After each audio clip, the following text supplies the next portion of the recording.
When I tied the knot, I kept my mouth shut about the $26.7 million company my grandfather left me.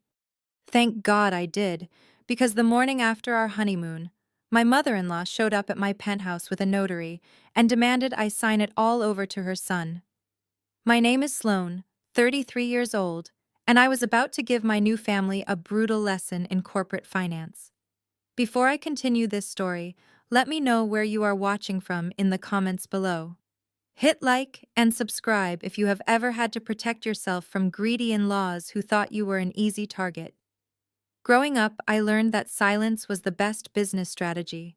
It was a crisp Tuesday morning in Boston, the kind of clear autumn morning that usually made me appreciate the sweeping views from my luxury penthouse overlooking the harbor.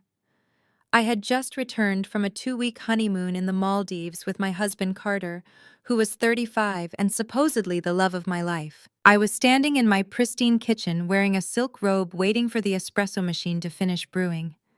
The apartment was quiet, except for the low hum of the city traffic far below. That fragile peace shattered when the front door lock clicked and the heavy oak door swung open completely unannounced. I froze holding my favorite ceramic mug. Carter was still sound asleep in the master bedroom down the hall. Into my living room marched my mother-in-law Beverly. She was the absolute epitome of East Coast old money elitism, wearing a tailored cream suit and pearls at 7 in the morning, like she was heading to a country club brunch. Right behind her was Kendrick Carter's brother-in-law. Kendrick was a sharp-dressed African-American hedge fund manager who never missed a single chance to remind everyone he worked on Wall Street. And trailing nervously behind the two of them was a man I did not recognize clutching a leather briefcase. Beverly marched straight into my kitchen without so much as a hello or a knock. She slammed a thick stack of legal documents onto the marble island right next to my coffee beans. "Sign this," she ordered. Her voice carried that familiar tone of absolute authority she used on waitstaff and valets. I stared at the papers and then back at her. "Excuse me?" I said, keeping my voice perfectly level. "You barge into my home at 7 in the morning, the day after I return from my honeymoon, and demand I sign something. What exactly is this?" Beverly sighed heavily as if she were explaining basic addition to a slow toddler. "It is a full power of attorney and a property transfer deed," she stated plainly. "Carter and I discussed it while you were away.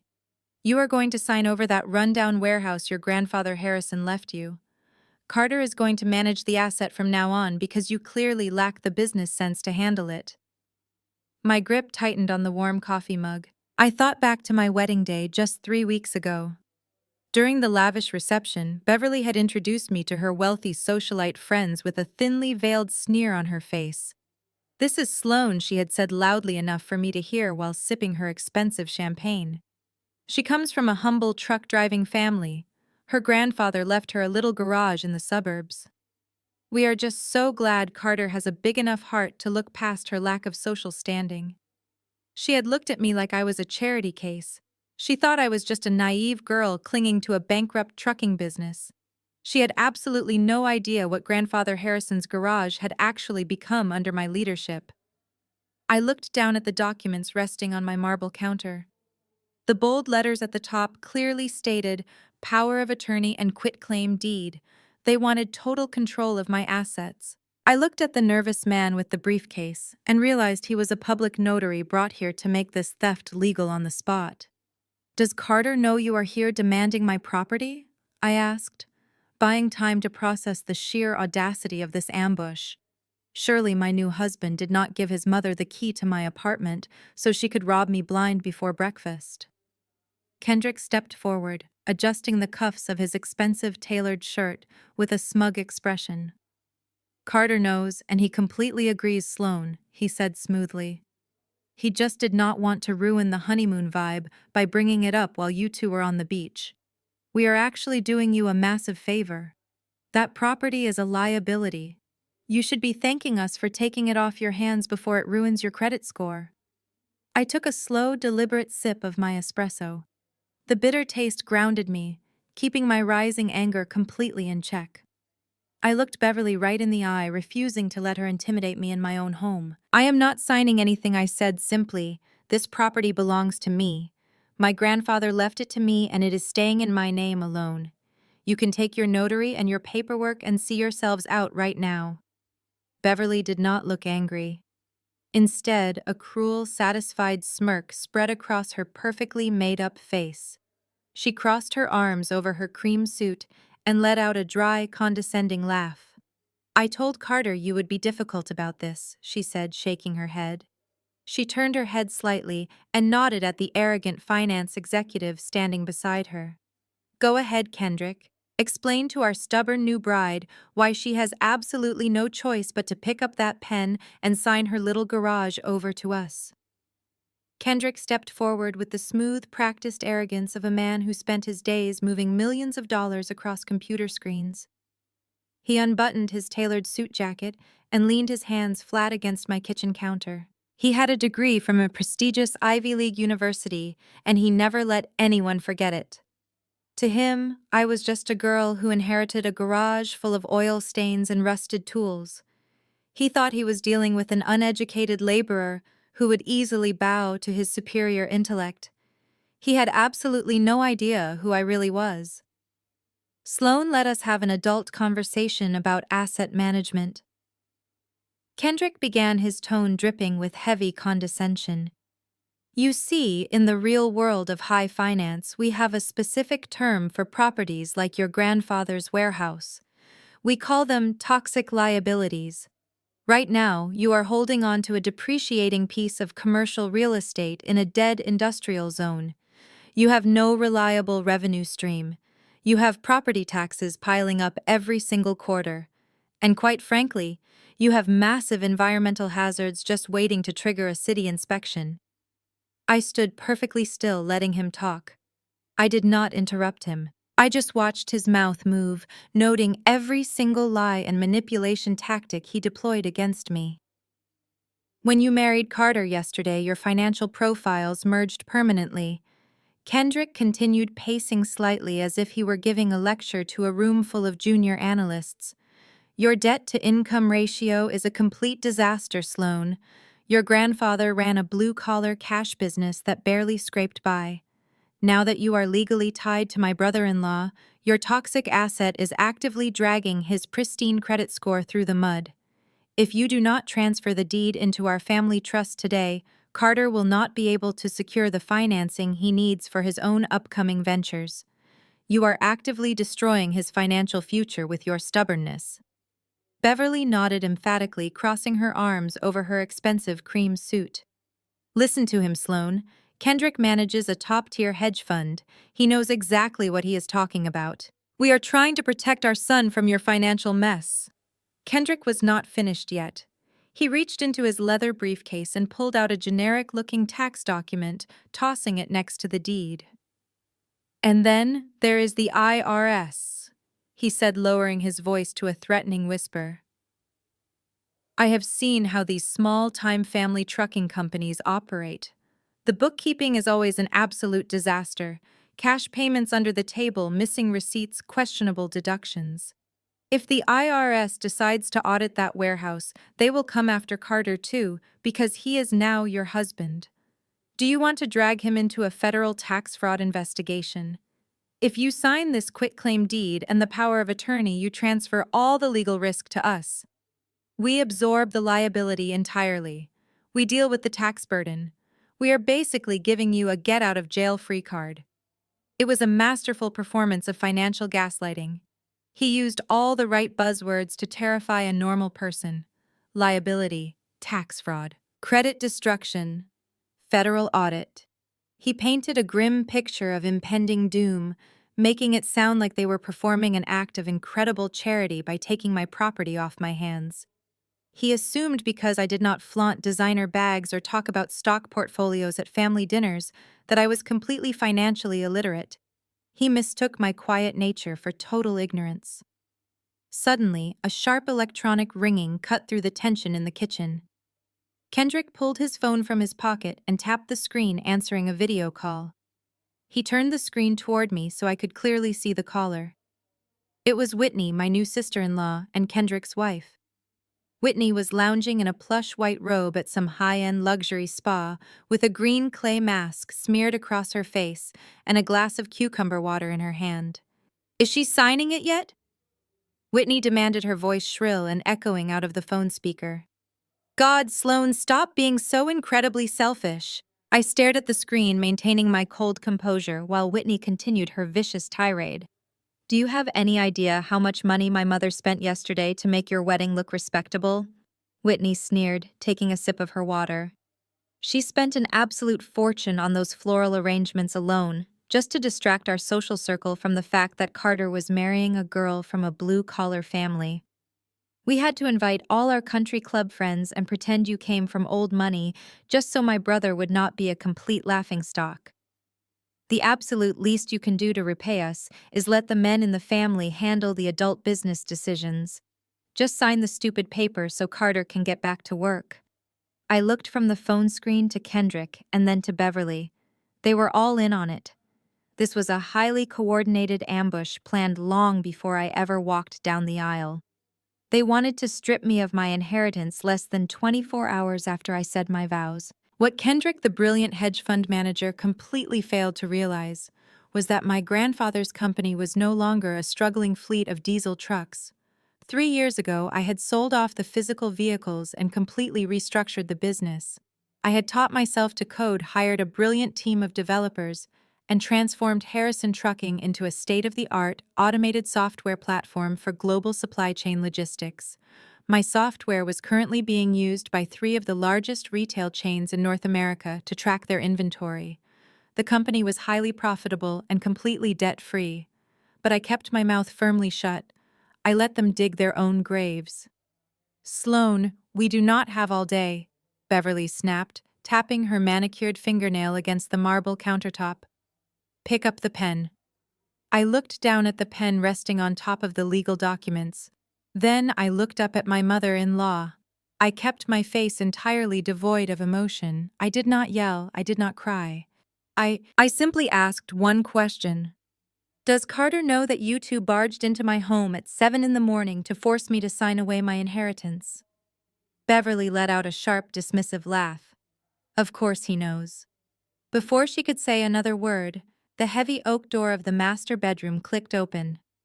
I turned my head, expecting to see my husband waking up from his sleep, confused by the noise in our kitchen. I expected to see him in the sweatpants he wore to bed, rubbing his eyes and asking what was going on. Instead, Carter stepped out into the hallway fully dressed. He was not wearing pajamas. He was wearing a custom-tailored Brioni suit, a crisp white shirt, and a silk tie, perfectly knotted at his throat.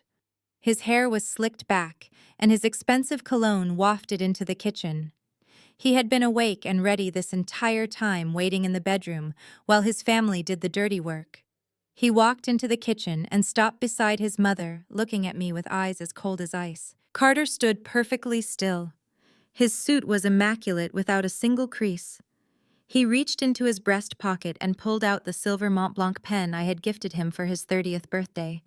He placed it gently on top of the legal documents. "Sign it, Sloan," he said. His voice was completely devoid of the warmth I had known for 2 entire years. "Do not make things difficult for Mom and Kendrick. I was generous enough to marry someone who clearly does not belong in our social circle. You need to know your place and finally contribute to this family." The words hung heavy in the air of my kitchen. This was the man who had spent the last 2 years playing the role of the perfect supportive partner. When we were dating, he would hold my hand and tell me that money was just paper. He had constantly reassured me that he loved my working-class roots, because it made me genuine and grounded. He had built an entire persona around being the wealthy heir who rejected the superficiality of high society. It was all a meticulously crafted illusion. Every romantic dinner, every loving whisper, every promise he made was just a calculated business acquisition strategy. He had endured a 2-year relationship simply to secure the rights to a piece of real estate he thought was an easy target. I looked at the silver pen resting on the marble island. I did not shed a single tear. I did not scream. My heart did not even break. Instead, a freezing wave of pure, absolute clarity washed over me. I was not looking at my husband anymore. I was looking at a predator who had severely miscalculated his prey. I felt a dark, twisted sense of victory blooming in my chest, because my suspicions from 6 months ago were entirely correct. Contribute to the family. I repeated, my tone matching his coldness exactly. You mean by handing over the only thing my grandfather left me? A man who worked his hands to the bone so I could have a future. And you want to steal it before the ink on our marriage certificate is even dry. Carter crossed his arms, his perfectly styled hair catching the morning light pouring through the penthouse windows. Do not be dramatic, Sloane. It is a rusted-out warehouse on a polluted plot of land. You are sitting on a toxic dump. We are absorbing your liability. You should be thanking me for protecting you from financial ruin. If it is such a toxic liability, why do you want it so badly? I asked, staring directly into his eyes. Why bring a notary to our home at 7 in the morning? Why not just let me go bankrupt? Beverly slammed her hand against the counter. Because you are his wife now. Your failures reflect poorly on him. We cannot have his colleagues thinking he married a complete financial disaster. I ignored her completely, keeping my focus entirely on Carter. I want to hear it from you. You have played the perfect man for 2 years. You told me my grandfather's legacy mattered. Now you stand here in your custom suit demanding I sign it away to your mother. What is the real reason? Carter's jaw clenched. The mask of the charming gentleman was slipping rapidly, revealing the desperate, greedy man hiding underneath. He took a step closer to me, pointing a manicured finger in my direction. Because I need that land, Sloane, he growled, dropping all pretense of protecting my credit score. I need it today. I do not have time to wait for you to slowly drive that pathetic trucking business into the ground. You have absolutely no idea how the real world works. You think you can just hold on to a piece of prime real estate out of pure sentimental garbage while my actual career is on the line. Kendrick let out a low chuckle from the corner of the kitchen, adjusting his gold cufflinks. He looked at Carter with an expression of pure superiority. Tell her the rest of it, Carter. Kendrick urged, a malicious smile spreading across his face. If she is going to be part of the family, she might as well know how real money is made. Carter shot Kendrick a warning glare, but the hedge fund manager just shrugged. Carter turned back to me, his eyes flashing with a mix of resentment and sheer arrogance. Fine, Carter snapped, his voice turning vicious. You want the truth. Here is the truth. That warehouse sits on 5 acres of commercially zoned land, right next to the new highway expansion. It is the only undeveloped parcel left in that entire district. I made a deal with Kendrick 6 months ago. I promised to deliver that deed to his investment firm. The pieces of the puzzle slammed into place with terrifying precision. Carter had not just targeted me for a quick payout, he had brokered a backroom real estate deal using my inheritance as his bargaining chip. I promised Kendrick the land. Carter continued, his tone dripping with absolute entitlement. His firm is going to bulldoze your grandfather's pathetic garage and build a massive commercial retail center. Kendrick has the zoning board in his pocket, and he has the capital to develop it. In exchange for securing the deed, Kendrick is going to give me a 15% equity stake in the entire development project. That project is worth millions, Sloane. It is my ticket to a partner position at my firm. It will pay off all my debts. He leaned over the marble counter, pressing his hands flat against the stone. He looked at me with absolute disgust, stripping away every lie he had ever told me. I played the loving boyfriend for 2 entire years. I sat through your boring stories about your grandfather. I smiled and nodded while you talked about hard work and dedication. I put a ring on your finger and let my mother spend a fortune on a wedding just to elevate you from your trashy background. I did my part. Now it is time for you to do yours. You are going to sign that quitclaim deed right now so Kendrick can bring the bulldozers in by next week. Kendrick decided his phone screen was not providing enough impact for this coordinated family assault. He reached into his designer messenger bag and pulled out a large iPad, propping it up on my marble kitchen island. He tapped the screen to transfer the call. Now Whitney's face filled the large high-definition display. She was still lounging at her exclusive health spa, shifting her position so a manicurist could start working on her nails. Her green clay mask had dried and she looked at me with absolute contempt. "You are acting exactly like the pathetic gold digger we all knew you were." Whitney snapped, her voice filling my kitchen and echoing off the high ceilings. "Do you have any concept of the embarrassment you caused us? Mom spent over $200,000 on your wedding reception alone. We hired the best catering team in Massachusetts. We imported orchids from Holland. We rented a historic venue. We did everything humanly possible to scrub away the cheap stench of your working-class background." Whitney leaned closer to the camera, pointing a freshly manicured finger at me. "We invited our entire country club network and smiled while introducing them to a girl whose grandfather drove diesel trucks for a living. We covered up your rural, uneducated roots so Carter would not be humiliated in front of the board of directors. You owe us this property, Sloan. You owe us for giving you a taste of high society. You are nothing but a trashy country girl who hit the jackpot by manipulating my brother." I did not cry. I did not tremble. I did not let a single ounce of fear or sadness show on my face. I simply crossed my arms over my chest and stared at the screen and then at the three people standing in my kitchen. The sheer audacity of their performance was almost clinical. They had convinced themselves that they were the victims here. They truly believed that their wealth and status gave them the absolute right to strip me of my inheritance. I felt an icy calm wash over my entire body. I decided to let them keep talking. I started asking trap questions to make them admit their exact motives. "Let me make sure I understand the mechanics of this arrangement," I said, keeping my voice perfectly level and looking directly at Kendrick. "You want me to sign over a property I own free and clear, so you can bulldoze it and build a commercial retail center. And you are funding this entire development project through your hedge fund." "Exactly," Kendrick said, puffing out his chest and adjusting his tie. "I control the capital. I have the zoning board locked down. You just need to hand over the deed. And Carter?" I turned my gaze to my husband, who was still gripping his silver pen. "You agreed to marry me and play the devoted partner for 2 years specifically to secure this warehouse.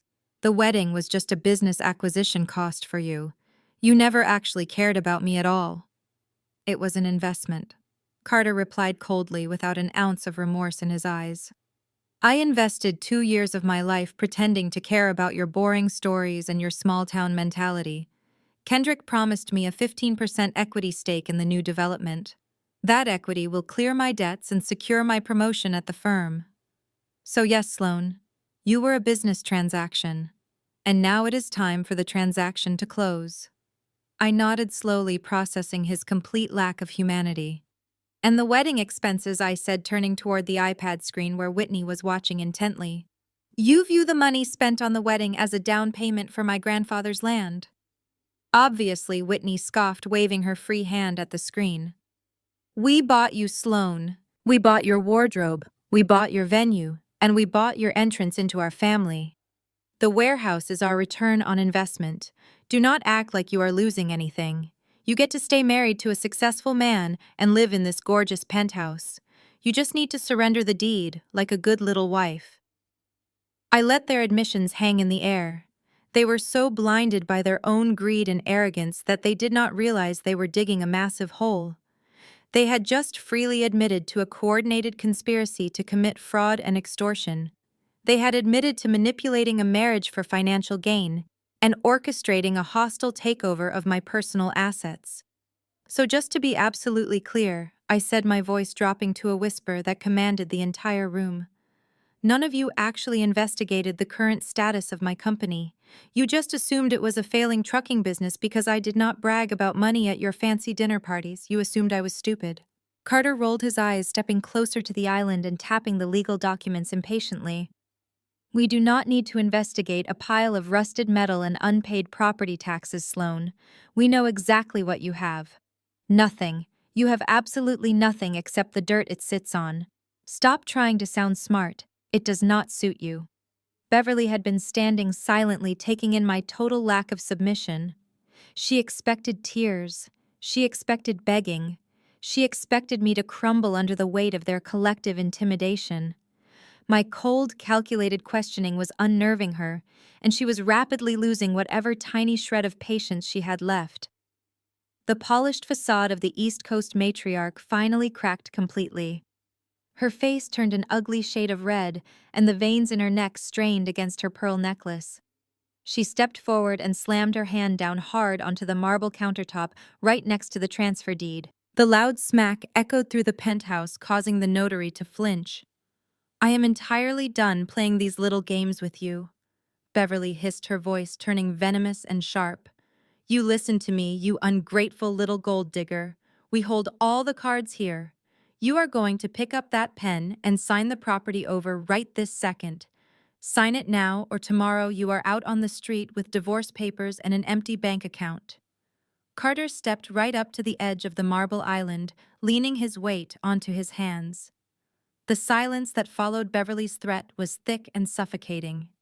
He looked around the immaculate kitchen of our Boston penthouse, gesturing broadly at the high-end appliances, the custom cabinetry, and the panoramic view of the city skyline visible through the floor-to-ceiling windows. "Do you have any idea what it took to put a roof like this over your head?" Sloane Carter demanded, his voice echoing off the glass. "I liquidated my entire investment portfolio for the down payment on this penthouse. I drained my savings accounts to ensure you could live the lifestyle my family expects. I bought this multi-million-dollar home so you would not have to spend the rest of your pathetic life looking at brick walls and chain-link fences." He sneered, shaking his head in mock disbelief at my apparent ingratitude. "You owe me this land, Sloane. You owe me for elevating you. That garage is a monument to a man who achieved absolutely nothing of value. Your grandfather Harrison was a complete failure who drove himself into an early grave chasing a blue-collar delusion. He left you a pile of garbage, and I am the one who actually provided you with a future. The absolute least you can do is compensate me for the financial burden I took on when I put my name on the deed to this penthouse." I listened to every single word he said, committing the sheer audacity of his lies to memory. Carter was standing in the middle of a penthouse that my company trust had purchased entirely in cash over a year ago. He had never contributed a single dime to the purchase of this property. Instead, he had secretly forged my signature to take out a fraudulent mortgage against it, using my asset to borrow millions from Kendrick's hedge fund. Yet here he was, looking me dead in the eye, claiming he had sacrificed his life savings to buy it for me. His ability to lie with such aggressive conviction was terrifying, but it also fueled the cold fire burning in my chest. He was handing me the exact ammunition I needed for the legal slaughter that was about to take place. Beverly snapped her fingers sharply at the notary. The nervous man jolted forward, shuffling his leather briefcase onto the marble counter right next to the transfer deed.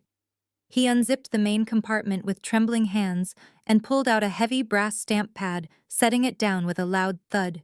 He opened the lid, revealing a block of dark black ink, designed for taking official fingerprints. "We are not just getting your signature today," Beverly stated flatly, her eyes locked onto mine with vicious intent. "We are getting your thumbprint on every single page of this transfer agreement. I am not leaving any legal loopholes for you to crawl through later. We are making this absolutely airtight so you can never contest it in court." From the corner of the kitchen, Kendrick let out a harsh laugh. He pulled his smartphone from his tailored trousers and tapped the screen, holding it up so I could see the display. It was a private banking portal showing a list of platinum credit cards and joint checking accounts. "Let me be crystal clear about your current situation, Sloane," Kendrick said, his voice dropping to a smooth, menacing cadence. "I have direct access to the wealth management portals for Carter's accounts. Right now, you enjoy the privilege of swiping platinum cards funded by my brother-in-law. If you do not press your thumb into that ink and sign your name on the dotted line I am hitting this button, I will freeze every single piece of plastic in your wallet. I will lock you out of the checking accounts. You will not be able to buy a cup of coffee, let alone hire a divorce attorney to fight us." Whitney chimed in from the iPad screen, her voice laced with cruel amusement. You will be walking out of that penthouse with the clothes on your back and a bus ticket back to whatever rural nightmare you crawled out of. Sign the papers, Sloane. It is over. You lost. They had orchestrated what they believed was the perfect trap. They thought they had cornered a helpless, financially dependent woman who would crumble under the combined threat of sudden poverty and social ruin. They stood there in a unified front, a wealthy elite family, bullying a perceived outsider into submission. I looked at the black ink pad. I looked at the thick stack of legal documents demanding the total surrender of my grandfather's legacy. Finally, I looked at the silver Mont Blanc pen resting exactly where Carter had placed it. I slowly reached out my hand. Beverly let out a long, dramatic sigh of relief, crossing her arms and exchanging a victorious glance with Kendrick. Whitney clapped her hands together on the video call, her sharp laughter cutting through the tension. Carter stood up straight, a triumphant smirk spreading across his handsome face. He watched my fingers close around the smooth, cool metal of the expensive pen. He believed he had won. He believed his 2-year masquerade had finally paid off, securing his partnership and erasing his massive hidden debts. He looked at me with an expression of pure, unadulterated dominance. I held the pen in my right hand, feeling its weight. I moved it over the signature line of the quitclaim deed, hovering just inches above the paper. The notary leaned in closer, ready to witness the transfer. Then I opened my fingers. The heavy silver pen slipped from my grasp and dropped straight down. It hit the edge of the marble island, bounced off the counter, and plummeted toward the floor. It struck the imported hardwood with a loud, sharp crack, rolling away, until it hit the baseboards and stopped dead. The silence that followed was absolute. Carter's triumphant smirk vanished instantly, replaced by a look of bewildered fury. Beverly's jaw dropped open in shock. I did not break eye contact with my husband. I stood perfectly straight, smoothing the fabric of my silk robe with absolute composure. I need to make one call before I sign anything, I said, my voice ringing with a terrifying calm. Before I could even unlock my screen, Beverly lunged forward. Her perfectly manicured fingers clawed toward my hand, desperate to snatch the phone away. She let out a guttural sound of frustration, losing the refined East Coast matriarch persona she had maintained for years. "You are not calling anyone," Beverly shrieked, her voice echoing off the high ceilings. "You are going to pick up that pen and sign the papers right now. There is no one coming to save you, Sloane. We hold all the cards." I took a swift step backward, evading her grasping hands. I kept my posture rigid and my expression blank. I did not raise my voice or show a single ounce of fear. Carter moved to intercept me. His face twisted into a snarl. He raised his hand as if he were about to force the pen into my palm. "You have nowhere to run," he barked. "This ends today." Kendrick tapped frantically on his phone, preparing to freeze the accounts. The tension in the kitchen was thick enough to choke on. They had me cornered. But before Carter could lay a finger on me, a soft electronic chime pierced the silence. Ding. It was the sound of the private elevator arriving at the penthouse level. The elevator required a secure biometric scan to access this floor. The polished steel doors slid open with a smooth mechanical hiss. Every head in the kitchen snapped toward the foyer. Carter froze in his tracks. Beverly gasped, stepping back from the counter. Kendrick lowered his smartphone, his arrogant smirk faltering. Stepping out of the elevator was an Asian American attorney in his late 40s, with sharp, angular features and a gaze that could cut through solid ice. He wore a bespoke charcoal gray suit that made Carter's expensive outfit look like cheap imitation wear. His posture was impeccable, radiating a cold, calculated power. In his right hand, he carried a sleek black leather briefcase. His highly polished shoes made rhythmic clicks that echoed through the silent apartment. He did not look at Carter Beverly or the nervous notary. His dark, piercing eyes locked directly onto me, and he offered a brief, respectful nod. "Good morning, Madam CEO," he said, his voice smooth, resonant, and utterly professional. "I apologize for the slight delay. Traffic on the bridge was heavier than anticipated." I lowered my phone and offered him a small, calm smile. Right on time, Mr. Park, I replied. Please come in. The intruder stood frozen in absolute shock. The sudden appearance of a high-powered corporate attorney in my private residence shattered their coordinated ambush. They expected me to be isolated and terrified. The reality that I had an elite legal representative ready tore a massive hole in their extortion plot. Beverly clutched the lapels of her cream suit, looking frantically from me to the attorney. "Who on earth is this man?" she demanded, her voice trembling with rising panic. "You have no right to bring strangers into this family matter." Kendrick recovered his composure first. He puffed out his chest, putting on his most aggressive Wall Street alpha male persona. He stepped directly into the hallway, blocking Mr. Park from entering the kitchen area. "Listen here, pal," Kendrick barked, using his imposing height to try and intimidate the attorney. "I do not care what kind of cheap legal aid Sloan dragged out of the phone book, but you need to turn around and get back in that elevator right now. This is a private family negotiation regarding marital assets. You are trespassing on my brother-in-law's property, and if you do not leave immediately, I will have the building security drag you out by your collar." Mr. Park did not flinch or step back. He simply looked at Kendrick the way one might look at an annoying insect. He did not raise his voice. He merely adjusted his grip on the black leather briefcase. "You must be the hedge fund manager," Mr. Park said, his tone laced with chilling indifference. "Your aggressive posturing might work on junior analysts in your boardroom, but it holds absolutely no weight here. Now step aside before I add obstruction to the list of federal charges my client is preparing against you." Kendrick scoffed, letting out a harsh, arrogant laugh. "Federal charges," he mocked. "We are talking about a broken-down trucking business. Get out of my face before I call the cops." Mr. Park did not argue. He simply stepped forward with such terrifying purpose that Kendrick instinctively stumbled backward out of his way. Mr. Park bypassed the stunned hedge fund manager completely and walked straight toward the marble kitchen island. He stopped right in front of Beverly, who was practically hyperventilating. Without breaking eye contact with my mother-in-law, Mr. Park hoisted his heavy black briefcase into the air and slammed it down directly onto the marble counter. The heavy leather landed squarely on top of Beverly's fraudulent power of attorney document, pinning it to the stone. The loud thud made the notary jump backward, knocking his ink pad onto the floor. Carter rushed forward, his face flushed with rage. "You cannot just come into my house and intimidate my family," Carter shouted, slamming his hand against the island. "I am her husband. I have legal rights to her assets. Tell him, Sloan. Tell him this is a family matter." I leaned against the counter, crossing my arms. "I think you should listen to what my attorney has to say." "Carter," I replied quietly. Mr. Park snapped the dual brass locks on his briefcase open. The sharp clicks echoed like gunshots in the tense kitchen.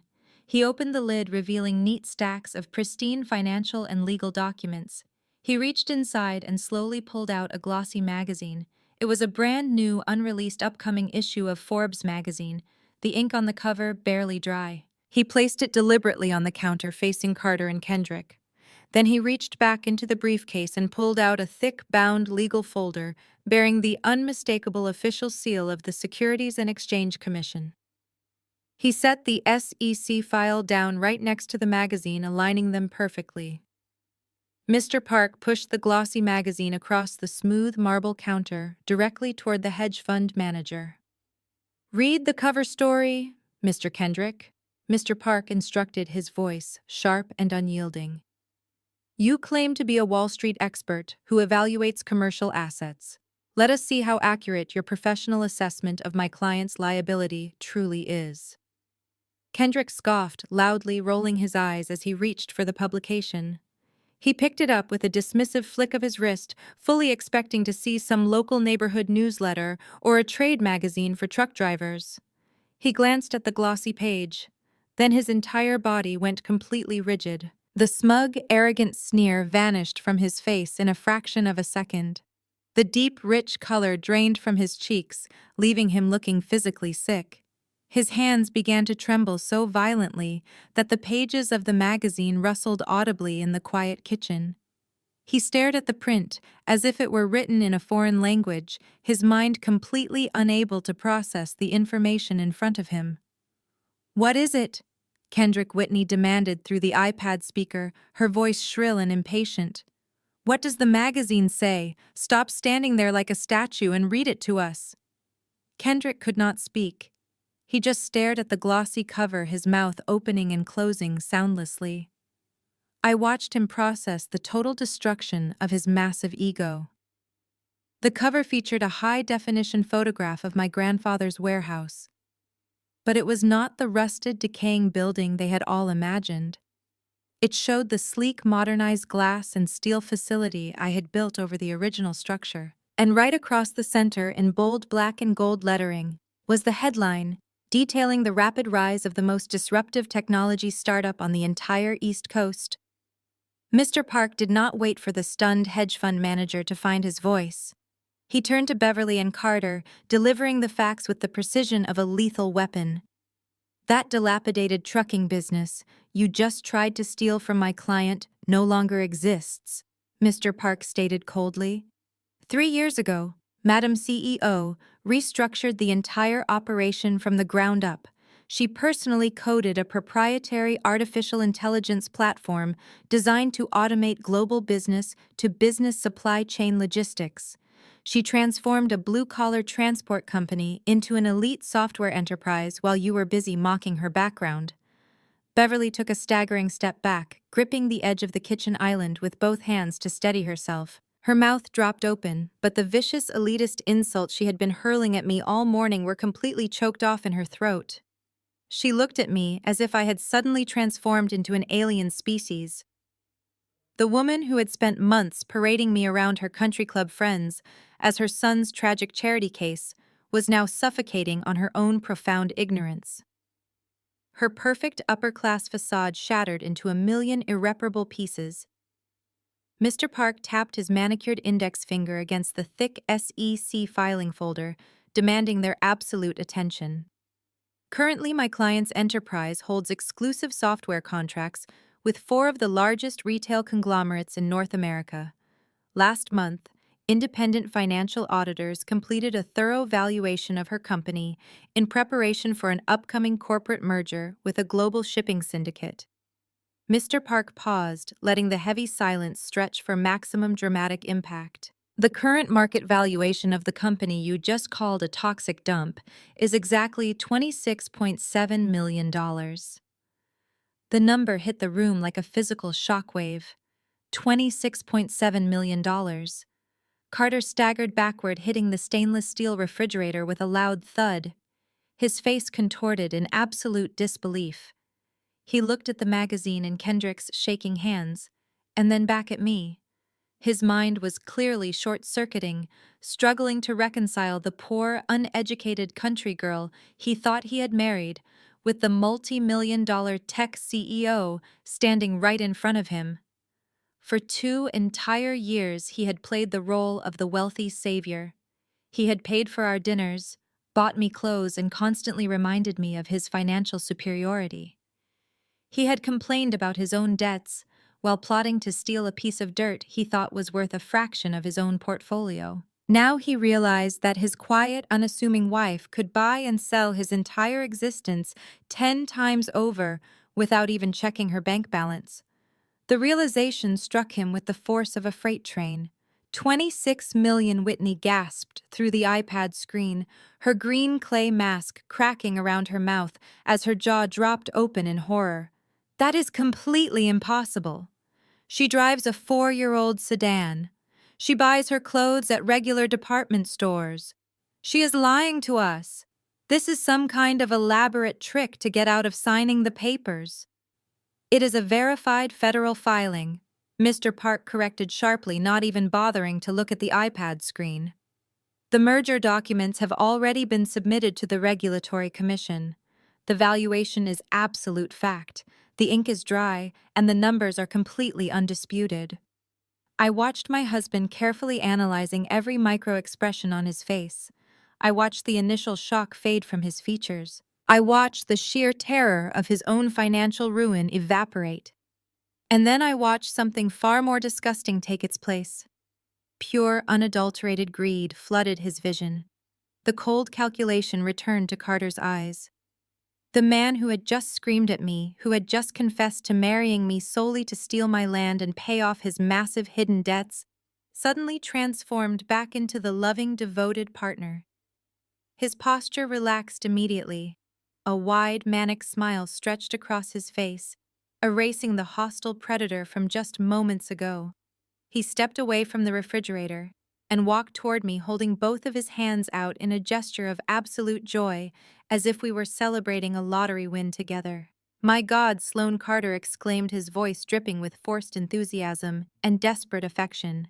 "You are a tech founder. You built an empire right under my nose. Why on earth did you hide this from me for 2 entire years? I cannot believe you kept a $26 million company a secret from the man who loves you." He reached out, attempting to grab my hands to pull me into a celebratory embrace, but I took a sharp step back, crossing my arms tightly over my chest. His smile did not falter in the slightest. Instead, his eyes lit up with a feverish, frantic excitement. He looked down at the legal documents on the counter, the power of attorney, the quitclaim deed, and he actually laughed out loud. He reached over and shoved the aggressive paperwork away, as if it were meaningless trash. "But you know what? It does not matter," Carter said, stepping closer, his voice dropping into that smooth, manipulative tone he always used to charm his corporate clients. "None of this mourning matters at all. I am so incredibly proud of you, baby. You are an absolute genius. And the best part is, we are legally married. We stood in front of our friends and family and signed the marriage license just yesterday. We are a unified team now. You built this amazing company, and since we are husband and wife, half of that $26 million belongs to me." I laughed. It was a cold, hollow sound that echoed against the marble countertops. I looked at the man who had just confessed to marrying me for a piece of dirt, and who was now mentally spending a fortune he did not earn. "Half belongs to you," I repeated, letting the absurdity of his statement hang in the tense air. "You really believe that? You honestly think after spending 2 years lying to my face and conspiring with your family to rob me blind, you are simply going to walk away with $13 million? Carter maintained his manic grin, refusing to drop the charade. "It is the law, Sloane. We are legally married. Massachusetts is an equitable distribution state.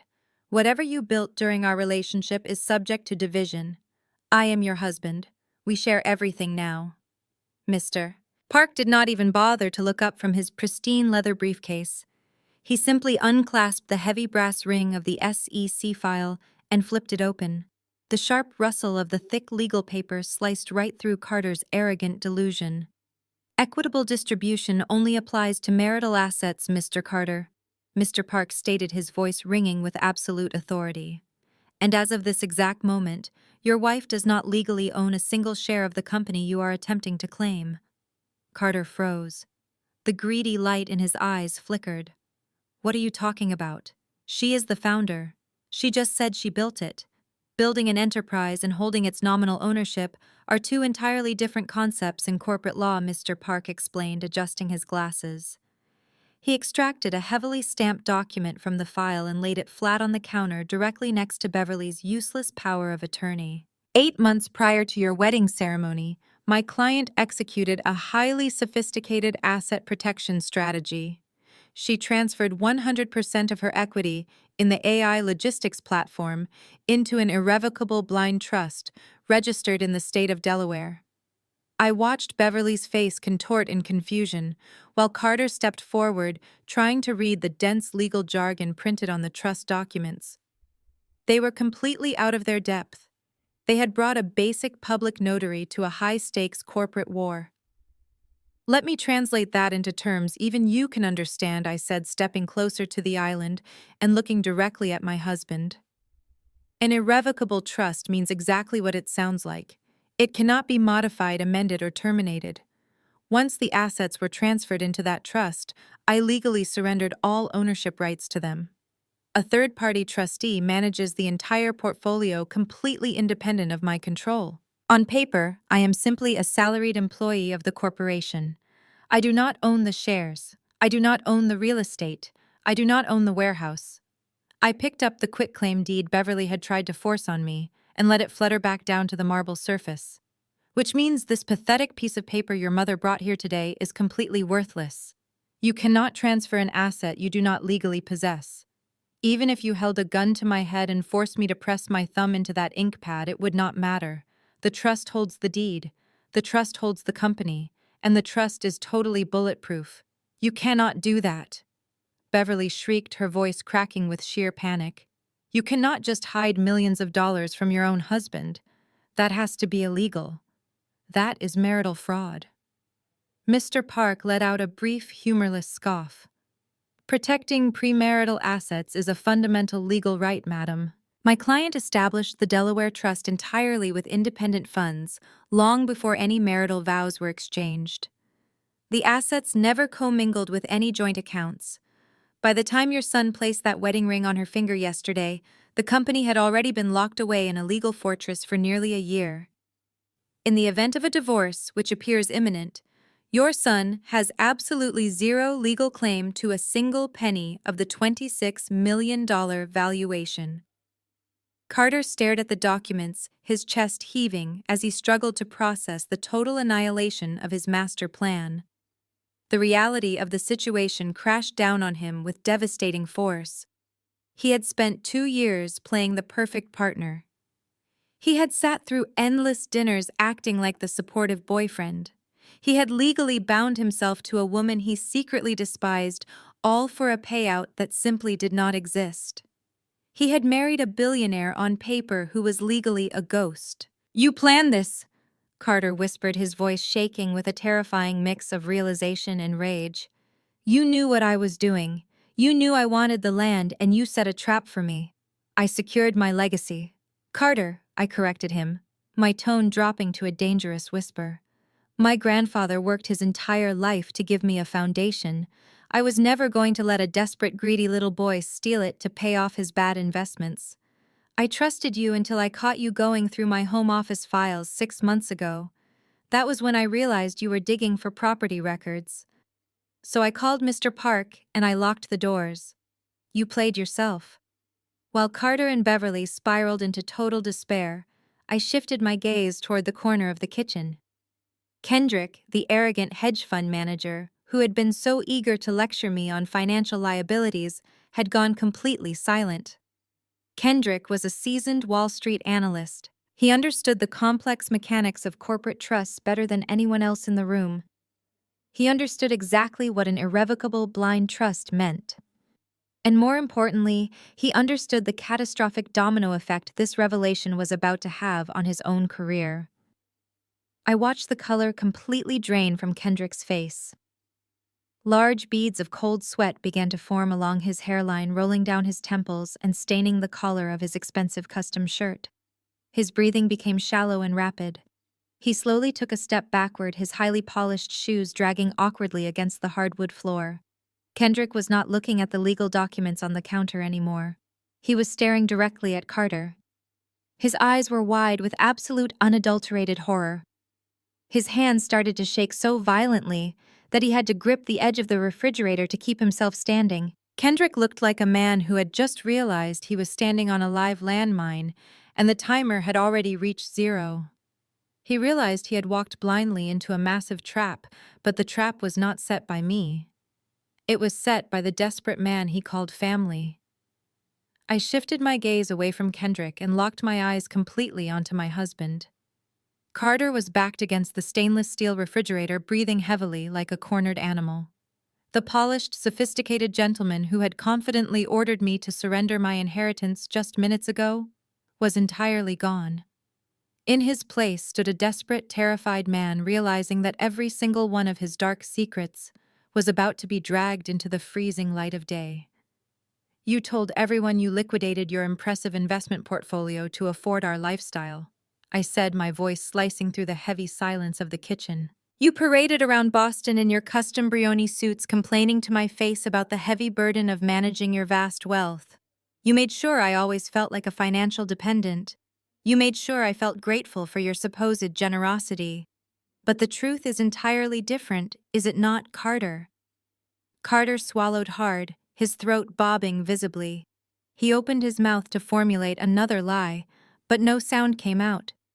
He looked desperately toward his mother, but Beverly was clutching the edge of the marble island, looking just as paralyzed. Did you honestly believe a woman who built a $26 million automated logistics company would not run a thorough background check on her own fiancé? I asked, taking a slow, deliberate step toward him. I did not just lock my assets in a Delaware trust.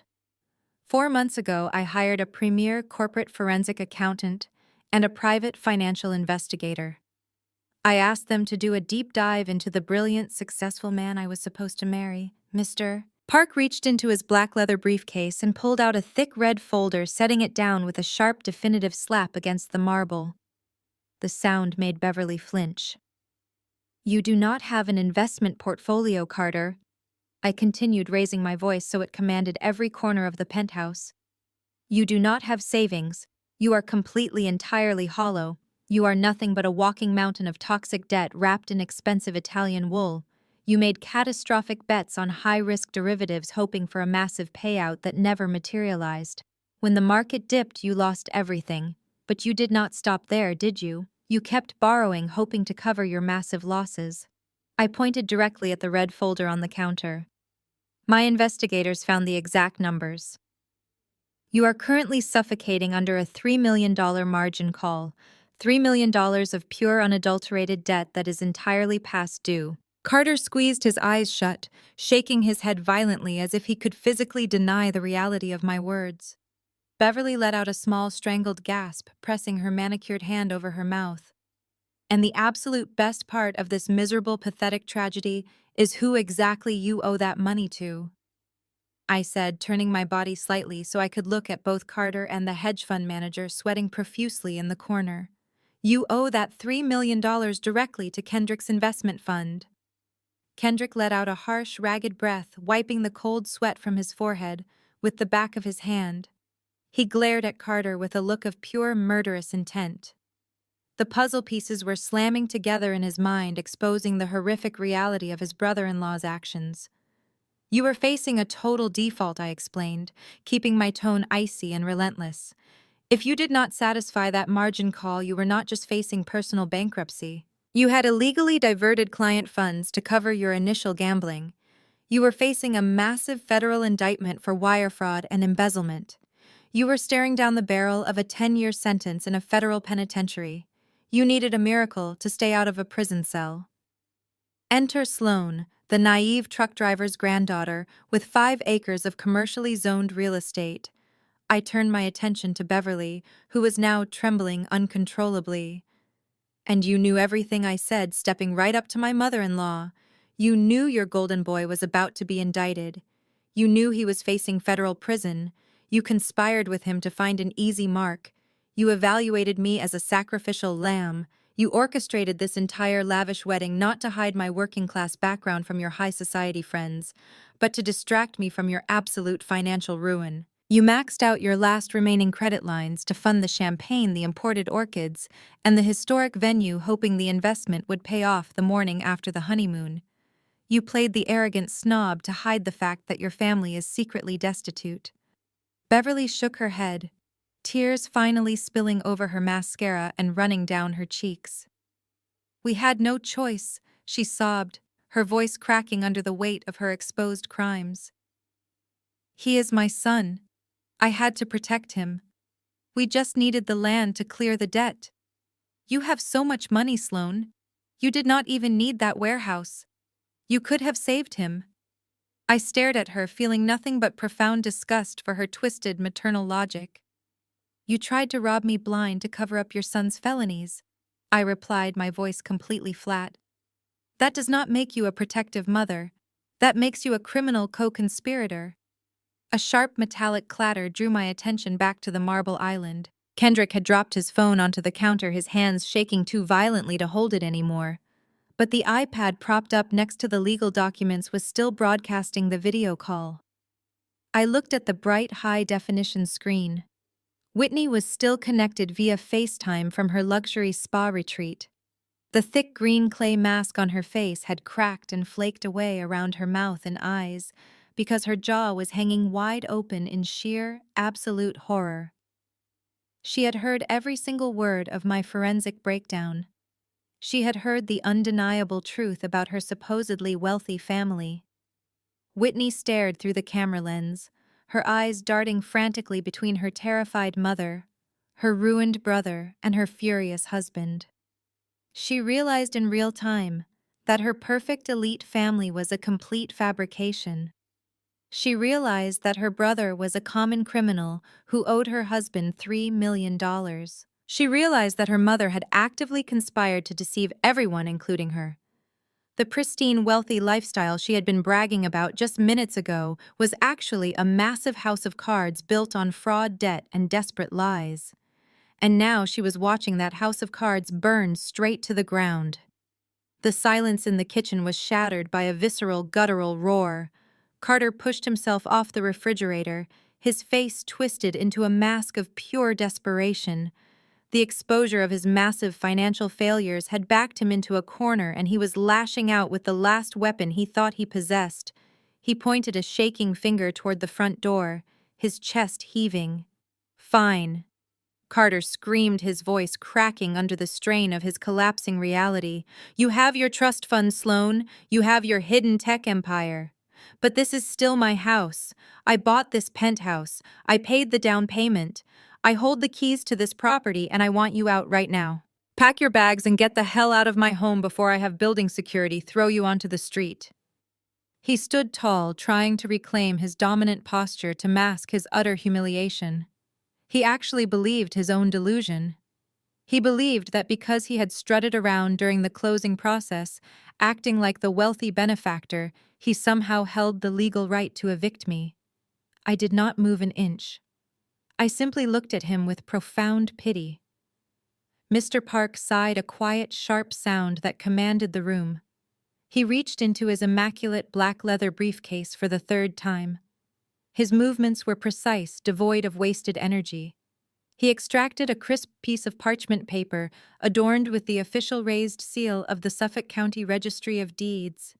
He held it up directly in front of Carter's face, forcing my husband to look at the undeniable proof of his irrelevance. "You seem to be operating under a fundamental misunderstanding of real estate law, Mr. Carter, Mr. Park stated, his voice slicing through the tension. "You did not purchase this penthouse. You never transferred a single cent toward the acquisition of this luxury property. Exactly 12 months ago, my client's irrevocable blind trust purchased this entire residence in a single lump sum cash transaction. There was no financing required. There was no down payment needed from you. You have absolutely zero equity in the floor you are standing on." Carter blinked rapidly, his eyes scanning the official county seal, verifying the sole ownership of the trust. His mouth hung open, but no words emerged. The illusion of his grand real estate purchase evaporated, leaving him completely stripped of leverage. He was a guest in my house. He had always been a guest. Beverly let out a sharp, wheezing gasp.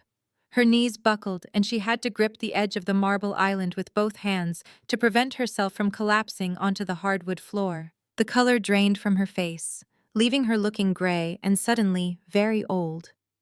I watched my mother-in-law, realizing exactly what was flashing through her mind. For an entire year, Beverly had held court at her exclusive East Coast country club, bragging loudly to her elite circle of friends. She had spun an elaborate fairy tale about her brilliant, successful son rescuing a poor rural girl from poverty. She had proudly told every socialite she knew that Carter had purchased a multi-million-dollar Boston penthouse solely to provide a luxurious lifestyle for his charity case of a wife. Now the crushing reality was suffocating her. Her son was a broke fraudster facing federal prison, and the poor girl she had relentlessly mocked owned the very roof over their heads. The utter humiliation of knowing her entire social standing was built on a pathetic lie made Beverly physically sick. She swayed on her feet, her knuckles turning white. "I let you play house, Carter," I said, my voice steady and cold. "I let you handle the calls with the real estate agents because it stroked your fragile ego. I watched you strut around talking about square footage and skyline views. But when it came time to actually sign the closing documents and wire the capital, my trust executed the transaction. You brought nothing to the table except your arrogance. You cannot evict me from a property I bought entirely with cash a year before I agreed to marry you. Carter staggered backward, as if he had been physically struck. His eyes darted wildly around the kitchen, looking at the high-end appliances, the custom cabinetry, the panoramic windows showcasing the Boston harbor. Everything he thought he owned was a massive mirage. He was effectively homeless bankrupt and facing criminal indictment. But the absolute worst of this situation was yet to come. The true fatal blow was still waiting in Mr. Park's briefcase. The Asian American attorney slowly lowered the official deed and placed it neatly on the marble counter right next to the SEC filings and the business magazine. He turned his full attention away from my shattered husband and locked his piercing dark eyes directly onto Kendrick. The hedge fund manager was still sweating profusely in the corner, his chest rising and falling in rapid, panicked breaths. Mr. Park laced his fingers together, resting them on top of his briefcase. He tilted his head slightly, observing Kendrick with the lethal calm of an apex predator assessing its trapped prey. This brings us to a fascinating legal paradox. Mr. Kendrick? Mr. Park began, his tone dropping to a dangerous, measured cadence. We have established with absolute certainty through official county records that Mr. Carter contributed zero capital toward the purchase of this penthouse. We have also established that my client's trust owns this property 100% outright with no outstanding liens or bank financing. Mr. Park took a single deliberate step toward the hedge fund manager. The spacious luxury kitchen was completely dead silent. Even Whitney on the iPad screen had stopped breathing entirely. So Mr. Park asked, his voice echoing softly against the glass walls. If Mr. Carter never paid for this house and has absolutely zero legal equity in it, why exactly does your investment fund currently hold a signed $3 million mortgage contract listing this exact penthouse as the primary collateral? Kendrick stared at the attorney. His chest heaved. The air in the kitchen felt entirely depleted of oxygen. He looked at Carter. Carter refused to meet his eyes. Kendrick's mind raced through the underwriting process of his own hedge fund. He remembered the file Carter had submitted to secure that $3 million lifeline. Carter had presented a flawless property deed alongside a spousal consent form. Kendrick had fast-tracked the approval himself because Carter was marrying into the family. He had bypassed standard due diligence to save his future brother-in-law from a margin call, Carter Kendrick said. His voice was no longer the booming, arrogant bark of a Wall Street alpha. It was a hollow, terrified rasp. What exactly did you hand over to my compliance officers last month? Tell me right now. Carter pressed his back harder against the stainless steel refrigerator. He looked like a trapped rat. I just needed a bridge loan, Kendrick Carter pleaded, holding his hands up defensively. I just needed temporary liquidity until the commercial retail project started. I was going to pay it all back. The wedding expenses were piling up and the margin call was destroying me. I had to secure the capital. You gave my fund a mortgage contract, Kendrick yelled, taking a threatening step forward. The veins in his neck bulged. You gave me a contract legally binding this specific penthouse as the primary collateral for a $3 million cash disbursement. You told me Sloan signed off on it as a prenuptial financial strategy. I watched my husband cower. I stepped closer to the marble island, resting my hands on the cool stone. He did not just tell you I signed off on it, Kendrick. I said, my voice slicing through the shouting. He actively manufactured the consent. 2 months ago, when I was busy finalizing the catering contracts for the reception, Carter offered to handle the digital paperwork for the floral arrangements. He asked me to sign a blank digital authorization form on his tablet. He claimed it was just to release the funds to the florist. I signed it.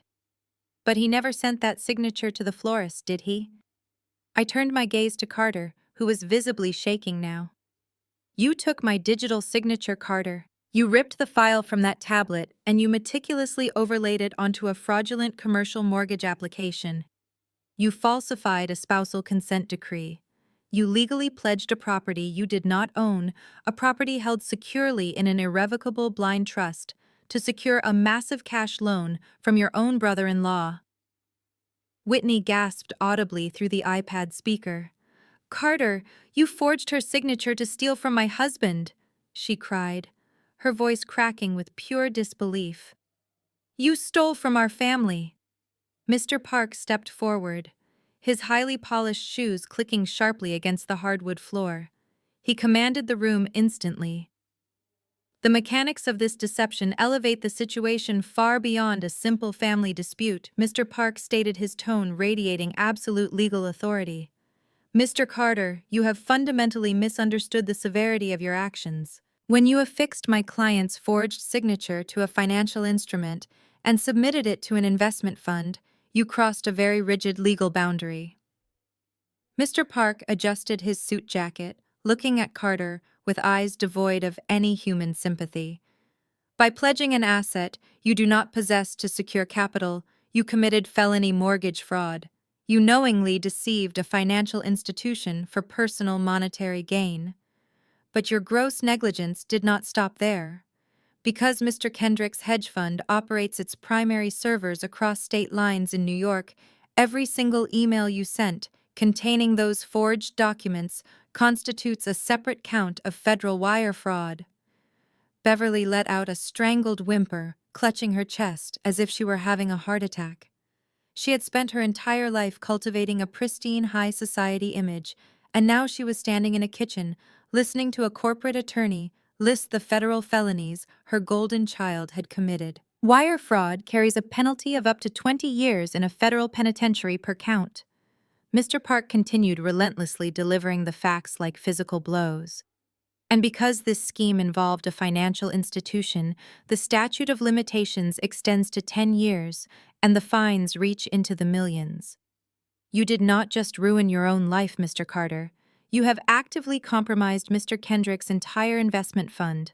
When the federal regulators discover that his firm issued a $3 million loan backed by absolutely zero verified collateral, they will dismantle his hedge fund block by block. They will audit every single account. They will freeze his assets. Your desperate attempt to save yourself has effectively destroyed everyone standing in this room. The sheer gravity of Mr. Park's legal breakdown hit the kitchen like a bomb. Kendrick grabbed his head, pacing erratically. He knew Mr. Park was absolutely correct. His career was over. His fund would be liquidated. He would face an SEC investigation that would permanently bar him from the financial sector. Suddenly, a loud clatter broke the tension. The public notary, who had been standing silently near the doorway, dropped his heavy brass ink pad. It hit the floor and rolled under the island.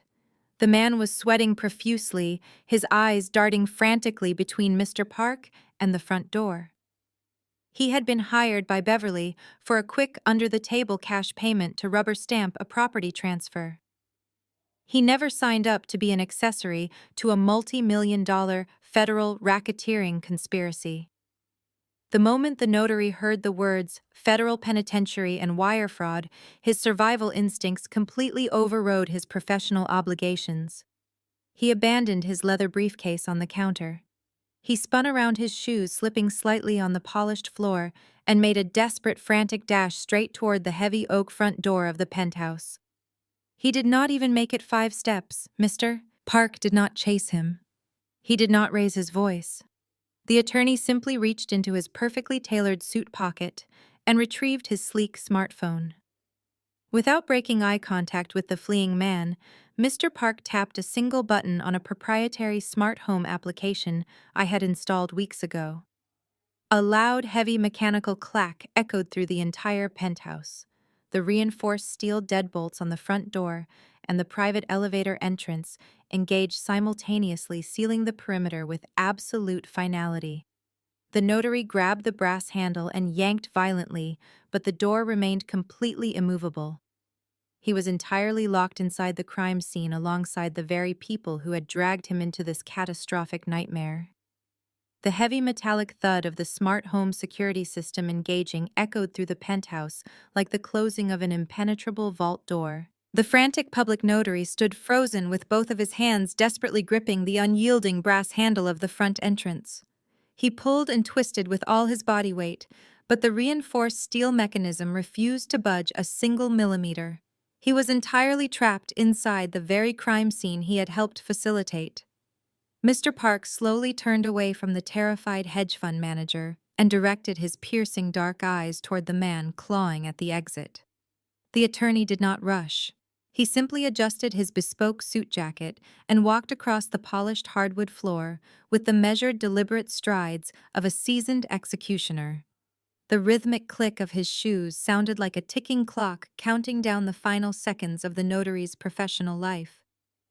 "You appear to be in a tremendous hurry to leave our morning gathering," Mr. Park noted, his voice echoing smoothly across the spacious living area. "It is quite fascinating how quickly your commitment to witnessing official documents vanishes the moment federal wire fraud is introduced into the conversation." The notary spun around, pressing his back flat against the heavy oak door. His face was slick with a cold, terrified sweat, and his chest heaved with shallow, panicked breaths. He looked wildly around the room, searching for an escape route that simply did not exist. Mr. Park stopped exactly 3 feet away, invading the man's personal space with a dominating and chilling authority. "You were brought into my client's private residence to rubber stamp an illegal transfer of a $26 million corporate asset," Mr. Park stated, his tone dropping to a lethal whisper. "You stood silently by while these individuals actively threatened a woman with financial ruin and divorce if she did not surrender her grandfather's legacy under absolute duress. You were completely prepared to validate a signature obtained through blatant extortion. Did you honestly believe that an action of that magnitude would not carry catastrophic professional consequences? I assure you it does. Before the sun sets today, I will personally file a comprehensive grievance with the state licensing board. I will have your commission permanently revoked. But the loss of your livelihood will be the least of your concerns. As an active participant in an attempted forced property transfer involving falsified federal mortgage assets, you have crossed the line into criminal complicity. You are looking at conspiracy charges and a significant term in a federal penitentiary. The threat of a federal prison sentence completely broke whatever tiny shred of loyalty the man held for his wealthy employers. The notary let out a pathetic whimpering sound, and his knees physically buckled under the crushing weight of Mr. Park's legal threats. He slid down the heavy oak door and collapsed onto the floor, landing hard on his knees right in front of the formidable attorney. "Please," he begged, his voice cracking as he looked past Mr. Park and stared directly at me. "Please, Madam CEO. I did not know the full extent of this scheme. I swear to you I was just hired to do a job. I am just an independent contractor. I have a family to feed. I cannot go to a federal prison over this." I walked slowly toward the foyer, looking down at the trembling man. "You were hired to authenticate an illegal shakedown," I replied, my voice cold and unyielding. "Who exactly hired you to break into my home and validate this crime?" The notary did not hesitate for a single second. He pointed a shaking, sweat-drenched finger directly across the kitchen, aiming straight at my mother-in-law. "She did it," he cried out, his voice echoing off the glass walls. "The older woman in the cream suit. She contacted me yesterday afternoon right after the wedding reception concluded. She offered me $10,000 in unmarked cash to come here this morning and completely ignore all standard legal protocols. She told me to turn a blind eye to any signs of coercion or duress. She said she needed the property deed secured today, no matter what it took, and promised to protect me if any questions were ever asked by the authorities." The brutal, explicit confession hung heavily in the air, completely shifting the dynamic of the room. Every single eye snapped toward Beverly. The illusion of the distressed protective mother instantly evaporated. She was not a desperate parent trying to save her son from a bad investment. She was the chief architect of a premeditated criminal extortion plot. She had actively orchestrated a hostile takeover of my personal assets and bribed a state official with $10,000 in cash to ensure the theft was executed flawlessly. Beverly shrank back against the kitchen island, her entire body trembling violently. The pristine, elitist facade of the wealthy East Coast matriarch shattered into 1,000 irreparable pieces. She looked absolutely pathetic, stripped of her arrogant superiority and exposed as a common, ruthless criminal mastermind. She opened her mouth to deny the explosive allegations, to spin another web of manipulative lies. But her voice completely failed her. She clutched her pearl necklace, staring in sheer horror at the sobbing man on the floor, who had just handed me the exact testimony required to lock her in a prison cell for extortion and bribery. The woman who had spent 2 years treating me like dirt on the bottom of her designer shoes was now choking on her own catastrophic hubris and facing utter social and legal ruin. But the absolute devastation of Beverly's exposure was immediately overshadowed by the terrifying sound of a man completely snapping under the pressure of his own impending doom. Kendrick had been standing frozen near the refrigerator, his mind furiously processing the sheer magnitude of the catastrophe Carter had dragged him into. His elite hedge fund was now hopelessly anchored to a fraudulent $3 million loan. He had issued massive amounts of client capital based on forged documents and non-existent collateral. The federal regulators would tear his firm apart, and he would be held personally responsible for the missing millions. His career, his wealth, his marriage, and his entire future were completely eradicated because of the desperate, reckless lies of his brother-in-law. A low, guttural sound ripped from deep inside Kendrick's chest, a sound of pure, primal, unadulterated fury. He turned his head slowly, locking his eyes onto Carter. The polished, sophisticated finance executive vanished entirely, replaced by a man pushed to the absolute edge of violent madness. "You used my firm!" Kendrick roared, his voice vibrating with lethal intensity that shook the glass windows. "You forged her name, and you used my goddamn firm to cover your gambling debts." Carter held up his hands, backing away frantically, but there was nowhere left to run inside the sealed penthouse. Kendrick lunged forward, covering the distance between them in 2 massive strides, and launched himself directly at Carter's throat with murderous intent. Kendrick did not hesitate. He closed the distance before Carter could even raise his hands to defend himself. The African-American hedge fund manager drove his clenched fist directly into the center of his brother-in-law's perfectly contoured face. The sickening crunch of cartilage snapping echoed loudly against the glass walls of the penthouse. Carter was lifted off his feet by the brutal force of the impact. He flew backward and crashed hard onto the cold, imported marble tiles. His head bounced against the stone, sending a sharp echo through the room. Bright crimson blood erupted from his shattered nose, spilling down his chin and rapidly soaking into the crisp white fabric of his expensive dress shirt. "You used fake assets to steal my money!" Kendrick roared, standing over the bleeding man with his fists still tightly clenched at his sides. The veins in his neck were pulsing with uncontrolled rage. "You forged legal documents and tied my entire investment fund to a phantom property. The board of directors is going to absolutely slaughter me for this, Carter. The federal investigators will freeze every single account I manage by tomorrow morning. You have completely destroyed my career, and you have destroyed my life." Carter scrambled backward on his elbows, desperately trying to put distance between himself and the furious financial executive. "He left a smeared trail of thick blood across my pristine marble floor. The sophisticated, arrogant man who had ordered me to sign away my inheritance was entirely gone. He was nothing but a pathetic coward choking on his own blood and begging for mercy." Family Kendrick spat the word out like it was poison. "You do not know the meaning of the word. You are a parasite. You used my firm to pay off your dirty gambling debts, and you left me holding the bag for a federal wire fraud indictment. You are going to federal prison, and I am going to make sure they throw away the key." Before Kendrick could deliver a second devastating blow, a shrill, hysterical scream pierced the kitchen. Beverly launched herself across the room, completely abandoning any remaining shred of her refined East Coast aristocratic facade.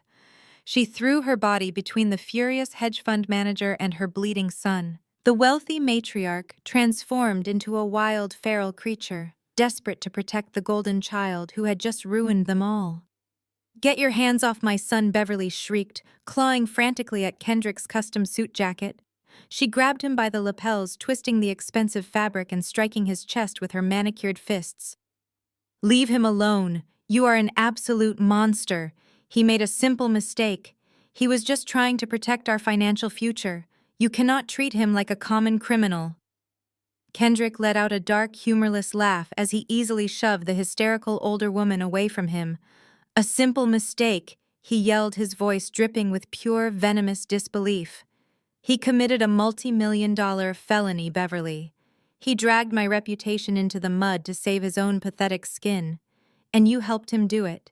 You are just as guilty as he is. You orchestrated this entire extortion plot to steal from your own daughter-in-law. Beverly refused to back down. She lunged at him again, screaming incoherently as she tried to slap his face. In the violent struggle, her iconic string of expensive pearls snagged on Kendrick's jacket button. The delicate silk thread snapped instantly. Hundreds of tiny white pearls scattered across the hardwood floor, bouncing and rolling in every direction like tiny hailstones. The symbolic destruction of her high society image was utterly poetic. She slipped on the rolling beads and fell hard onto her knees right next to her sobbing, bloodied son. Amidst the chaotic screaming and the physical brawl, the heavy iPad propped against the marble island was knocked loose. It clattered onto the floor, landing face up near the struggling family. Whitney was still connected via FaceTime, broadcasting live from her exclusive luxury spa.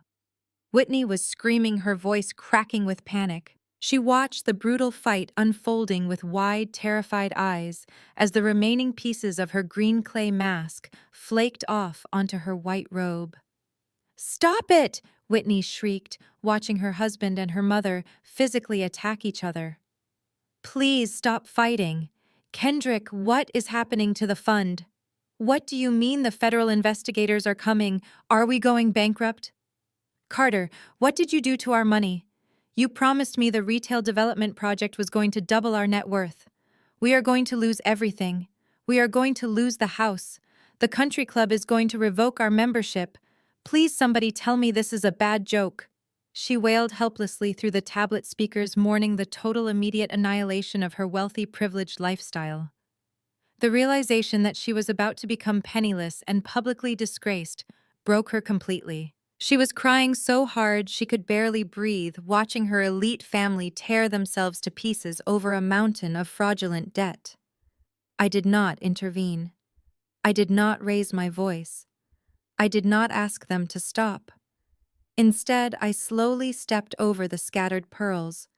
I casually sidestepped Carter's bleeding form as he continued to whimper and beg for his mother's protection. I ignored Beverly's hysterical sobbing and Kendrick's furious shouting. I walked directly past the fallen iPad, where Whitney was mourning her impending bankruptcy. I reached the counter, picked up my ceramic mug, and calmly pressed the button on my espresso machine. The rich, dark aroma of freshly ground coffee beans filled the air, cutting through the metallic scent of blood and sweat. I poured myself a fresh, hot, steaming cup of beautiful dark espresso. I took a slow, deliberate sip, leaning my hip against the marble counter. I watched the extremely violent, tragic play unfold, perfectly content to let the greedy parasites consume each other. Carter dragged his battered body across the cold marble floor. The sharp, violent physical altercation with Kendrick had left him completely broken and stripped of every single ounce of his former aristocratic pride. His breath hitched in a series of wet, ragged gasps as he used his elbows to pull himself forward. The expensive custom Italian wool suit that he had paraded around in just an hour ago was now hopelessly torn and heavily stained with bright crimson patches. He left a disturbing smear of blood across the pristine imported tiles with every agonizing inch he moved. He ignored the furious shouting of his brother-in-law.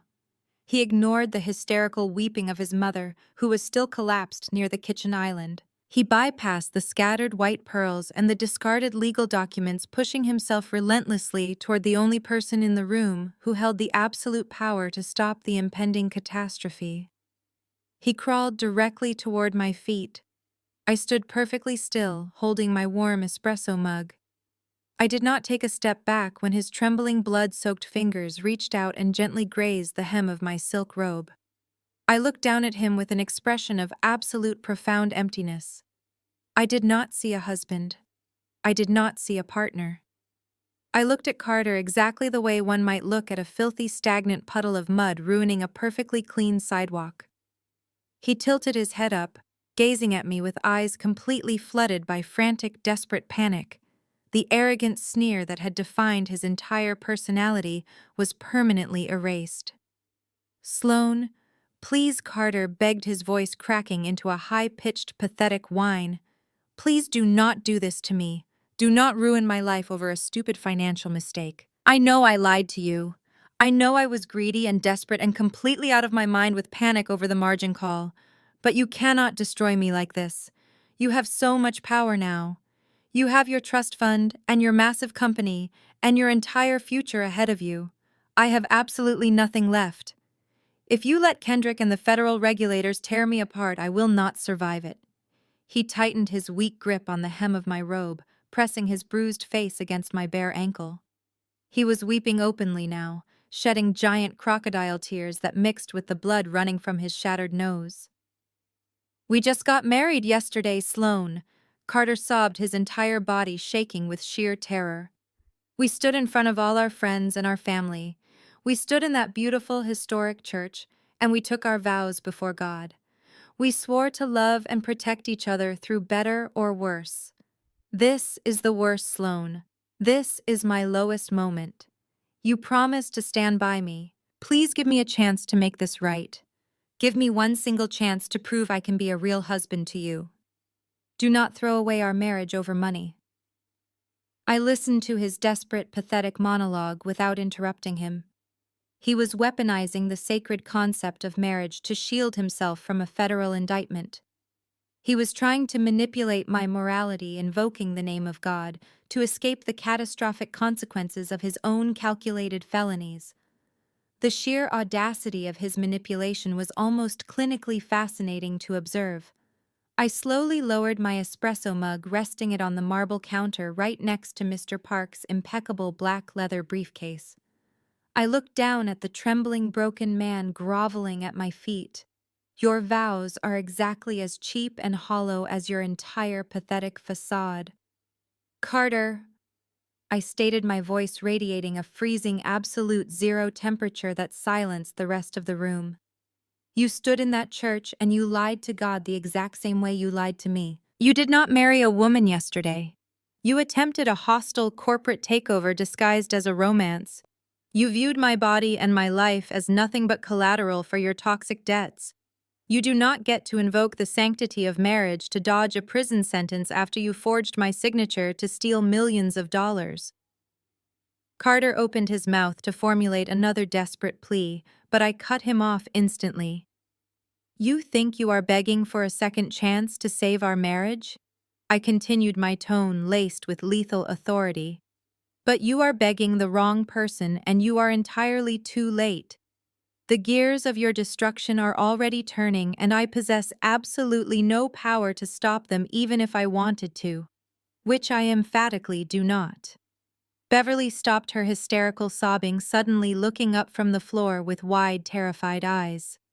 Kendrick froze in his tracks, his chest heaving, as the implication of my words washed over the kitchen. On the iPad screen lying nearby, Whitney clamped her hands over her mouth in sheer horror. I turned my gaze slightly, acknowledging my brilliant legal counsel.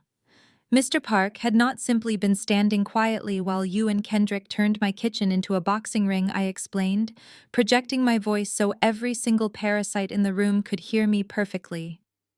"While you were busy bleeding on my floor, Mr. Park was executing the final phase of our asset protection protocol." I looked back down at my husband, who was now staring at me with a look of pure, unadulterated horror. "Exactly 30 minutes ago, while your mother was busy shoving a fraudulent power of attorney document into my face, Mr. Park initiated a secure digital file transfer," I revealed, watching the last remaining shred of hope permanently drain from Carter's eyes. He compiled every single piece of evidence regarding your financial crimes: the forged spousal consent forms, the falsified commercial mortgage applications, the digital trail of emails you sent to Kendrick's hedge fund across state lines. Every single solitary piece of undeniable proof was fully encrypted and transmitted directly to the white-collar crime division of the Federal Bureau of Investigation. Carter let out a choked, agonizing gasp, dropping his head against the hardwood floor. But we did not stop there, I added ruthlessly, driving the final nail into his coffin. Because the physical forgery and the attempted extortion took place right here inside this penthouse, we also provided the entire digital dossier to the Financial Crimes Unit of the Boston Police Department. You are not dealing with a marital dispute anymore, Carter. You are currently the primary target of a joint state and federal criminal investigation. The absolute finality of the situation crashed down on the penthouse. Beverly let out a long, haunting wail of total despair, burying her face in her hands. Kendrick stumbled backward, hitting the glass window as he realized the federal agents were already mobilizing to dissect his entire investment firm. The heavy, suffocating silence of total ruin blanketed the luxury apartment. Then a faint, piercing sound began to rise from the city streets far below.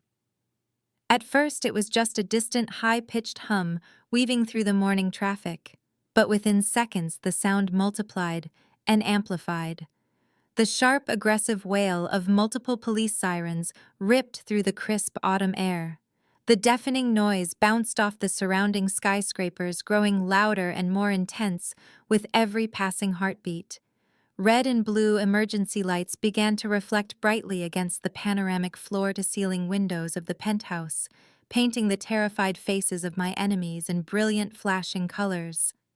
The authorities had arrived to collect their criminals.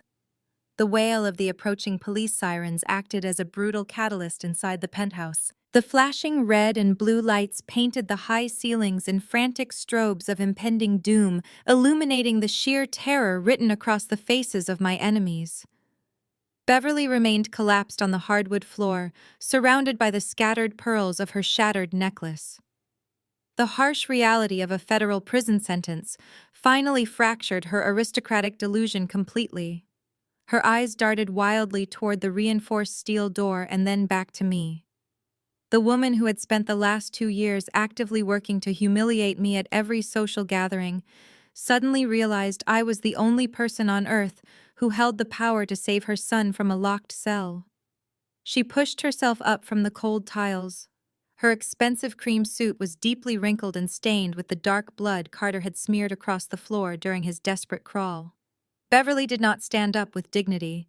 She cast aside every single ounce of her highly cultivated East Coast pride. She dropped heavily to her hands and knees and physically crawled across the imported marble floor toward where I stood. Her manicured hands reached out desperately, grasping at the fine fabric of my silk robe. Her perfectly styled hair fell in absolute disarray around her tear-streaked face, completely destroying the pristine matriarch image she valued above all else. "Sloane, please!" Beverly wept, her voice, a pathetic, high-pitched keen that echoed terribly against the glass walls of the luxury apartment. "Sloane, my sweet, beautiful daughter-in-law, you cannot do this to us. You cannot let them take him away." I looked down at her, feeling absolutely nothing but clinical disgust. Beverly pressed her tear-stained face against my bare leg, clutching my robe as if it were a life raft in a violent hurricane. "Please withdraw the federal charges," Beverly begged, shaking violently as the reality of the situation crushed her spirit. "Tell your brilliant lawyer to call the authorities right now, and tell them it was all a giant, horrible misunderstanding. Carter is your husband, Sloane. You stood before God in that beautiful historic church and bound your lives together forever. We are family now. We are your true family.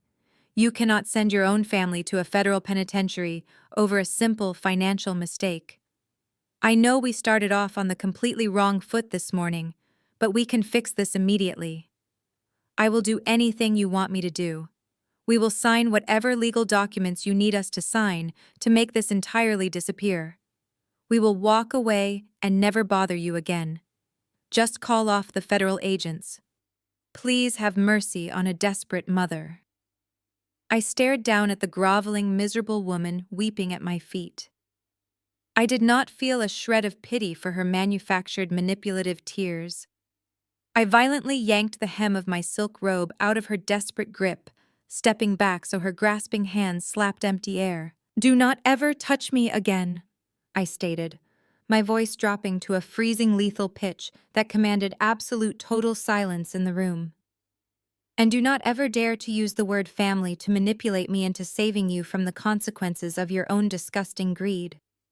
Real family does not hire a shady public notary and barge into a private residence at 7 in the morning to rob a woman blind. Real family does not orchestrate a multi-million-dollar extortion plot disguised as a casual morning visit. You stood in the middle of my kitchen just 20 minutes ago and called me a pathetic gold digger. You mocked my working-class background with pure venom. You told your elite country club friends that my grandfather was a miserable failure who drove dirty diesel trucks while you sat in your ivory tower spending money you did not even legally possess." I took a deliberate step forward, forcing her to cower lower against the floorboards. I looked directly into her wide, terrified, bloodshot eyes, ensuring every single syllable I spoke was permanently burned into her mind. "You told me I was nothing but a trashy country girl who needed to learn her proper place in society." I continued relentlessly. "Well, Beverly, I highly suggest you take a very good look around this room. Take a look at your golden boy son choking on his own blood because he committed federal wire fraud to cover his secret gambling debts. Take a look at your wealthy son-in-law who is about to lose his entire hedge fund to a massive federal regulatory audit. And then take a long, hard look at your own humiliating posture. You proudly called me a pathetic failure. Now look exactly at who is the one kneeling on the floor begging a truck driver's granddaughter for scraps of mercy. You dug this grave with your own sheer arrogance, and now you are going to be buried in it." Beverly opened her mouth to sob another desperate, pathetic plea, but the words died instantly in her throat. Kendrick had completely stopped his frantic pacing near the island. Carter had stopped his miserable whimpering on the floor. The entire luxury penthouse plunged into a suffocating, terrifying silence. The blaring police sirens that had been echoing aggressively from the streets below had suddenly been cut off. The abrupt, absolute absence of the sirens did not mean the authorities had retreated or changed their minds. It meant they had successfully arrived at the base of the residential building and were already mobilizing inside the main lobby. Mr. Park calmly adjusted his designer glasses and picked up his black leather briefcase, holding it neatly and professionally at his side. He turned his dark, calculating gaze toward the heavy, reinforced oak front door of the penthouse. Through the thick, solid wood, a new and far more terrifying sound began to vibrate. It was the heavy, synchronized, rhythmic thud of tactical boots marching aggressively down the private residential corridor. The heavy, imposing footsteps of armed security personnel and Boston police officers echoed loudly outside, growing significantly louder and vastly more intimidating with every single passing second. They had bypassed the concierge desk entirely and were marching in perfect, flawless unison straight toward our locked front door. The heavy, synchronized footsteps halted abruptly, just inches away from the reinforced oak door of my penthouse. A loud, commanding knock rattled the solid wood, followed immediately by a booming voice demanding entry, identifying themselves as the Boston Police Department acting in direct coordination with federal authorities. The sheer volume of the command sent a violent shudder through the remaining occupants of the kitchen. Beverly scrambled backward, pressing herself into the corner cabinetry like a frightened animal. Carter squeezed his eyes shut, pressing his bloody face against the floorboards, as if attempting to physically merge with the foundation. Mr. Park did not flinch. He calmly retrieved his smartphone from his tailored suit jacket and tapped the security application. With a sharp electronic beep, the heavy steel deadbolts that had sealed the traitors inside instantly disengaged. The door swung open violently. A highly coordinated team of uniformed police officers and plainclothes federal agents flooded into the luxurious foyer. Their heavy tactical boots trampled without hesitation over the imported rugs and polished hardwood floors, bringing the unforgiving reality of the criminal justice system directly into my immaculate living space. The sheer number of law enforcement personnel completely overwhelmed the kitchen, establishing absolute control over the environment within seconds.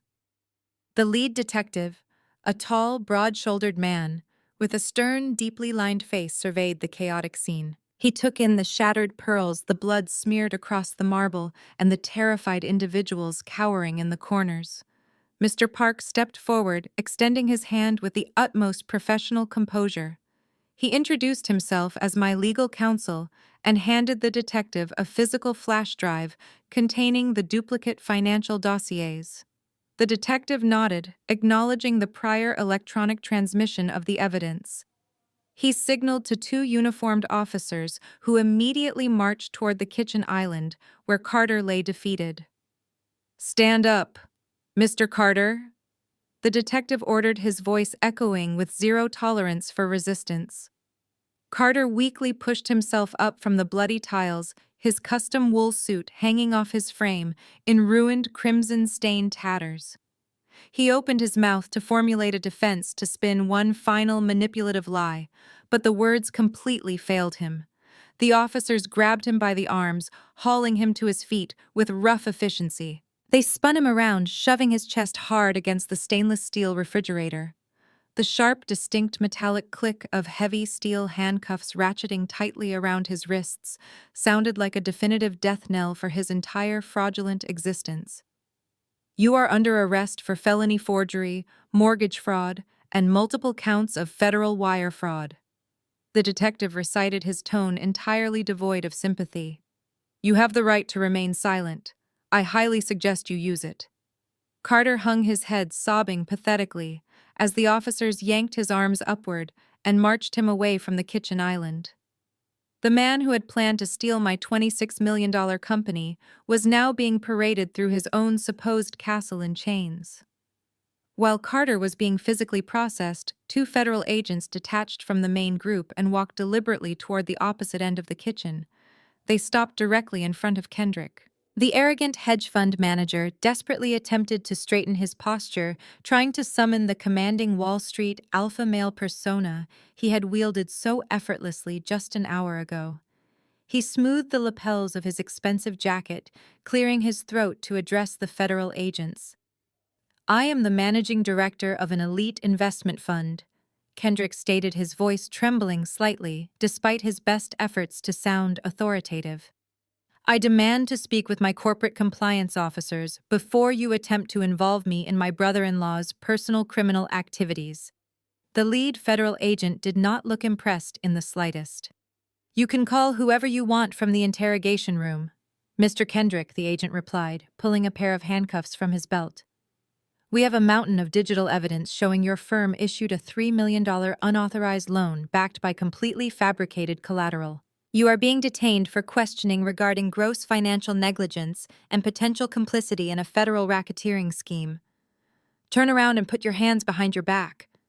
Kendrick let out a strangled gasp of pure disbelief.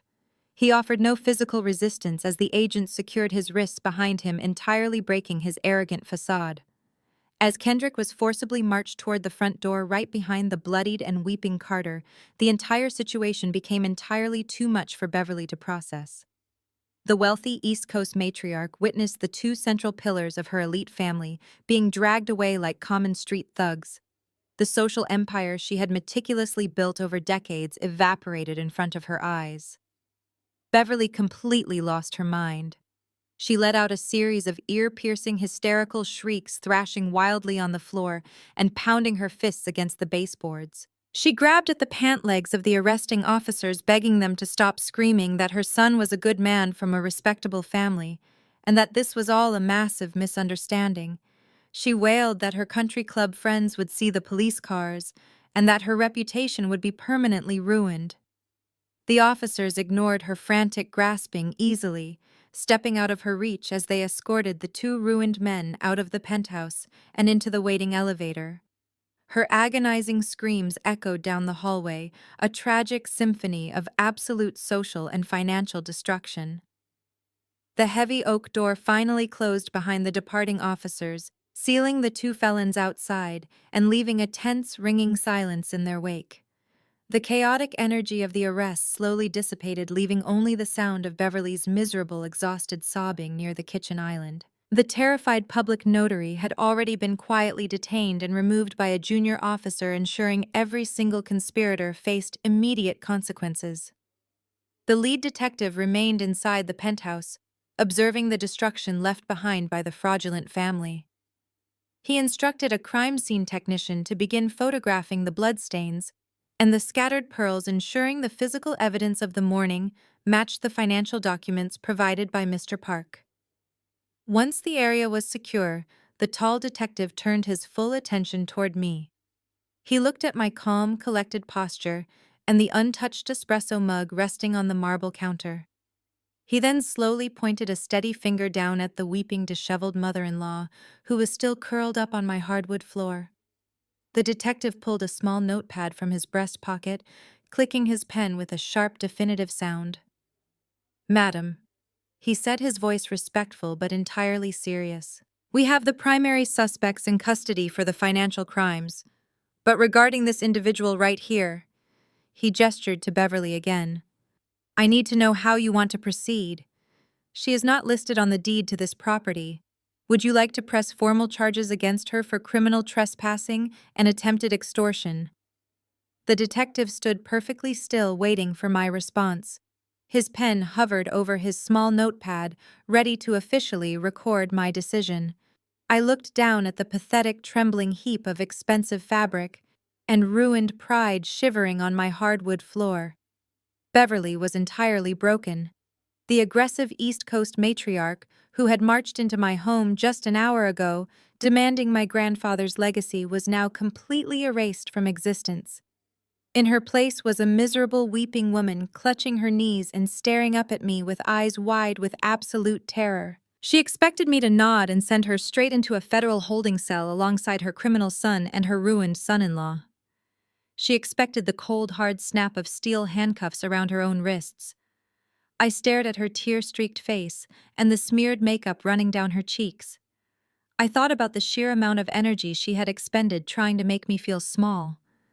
I remembered the vicious whispers at the wedding reception, the constant mockery of my rural background, and the absolute disdain she held for anyone she considered beneath her social tax bracket. Sending her to prison would be incredibly easy. It would be a swift, decisive legal victory.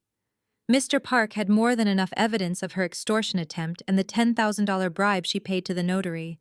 A federal prosecutor would secure a conviction without breaking a sweat.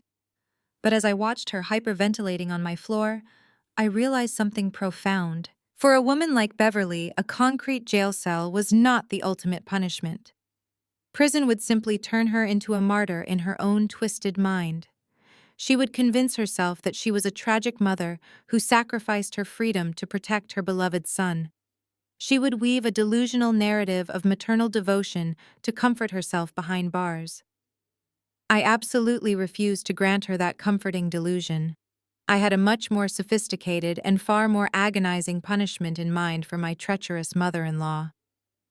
I slowly turned my attention back to the waiting detective. "I appreciate your thoroughness, officer," I said, keeping my voice smooth and perfectly level. "However, I will decline to press formal criminal charges against this specific individual for trespassing or attempted extortion today." Beverly let out a massive, shuddering gasp of relief. Her shoulders dropped and she actually tried to reach out and grab the hem of my silk robe again to sob her gratitude. I took a sharp step backward, denying her the physical contact. The detective lowered his pen, raising a curious eyebrow at my decision, but remaining entirely professional. Mr. Park simply adjusted his glasses, observing the scene with silent approval, knowing exactly what kind of psychological warfare I was about to deploy. "You are not pressing charges because you feel a sudden surge of familial mercy." "Beverly," I stated, my voice dropping to a freezing, lethal pitch that commanded the entire room, I am letting you walk out of that front door because sending you to a federal penitentiary would be far too kind.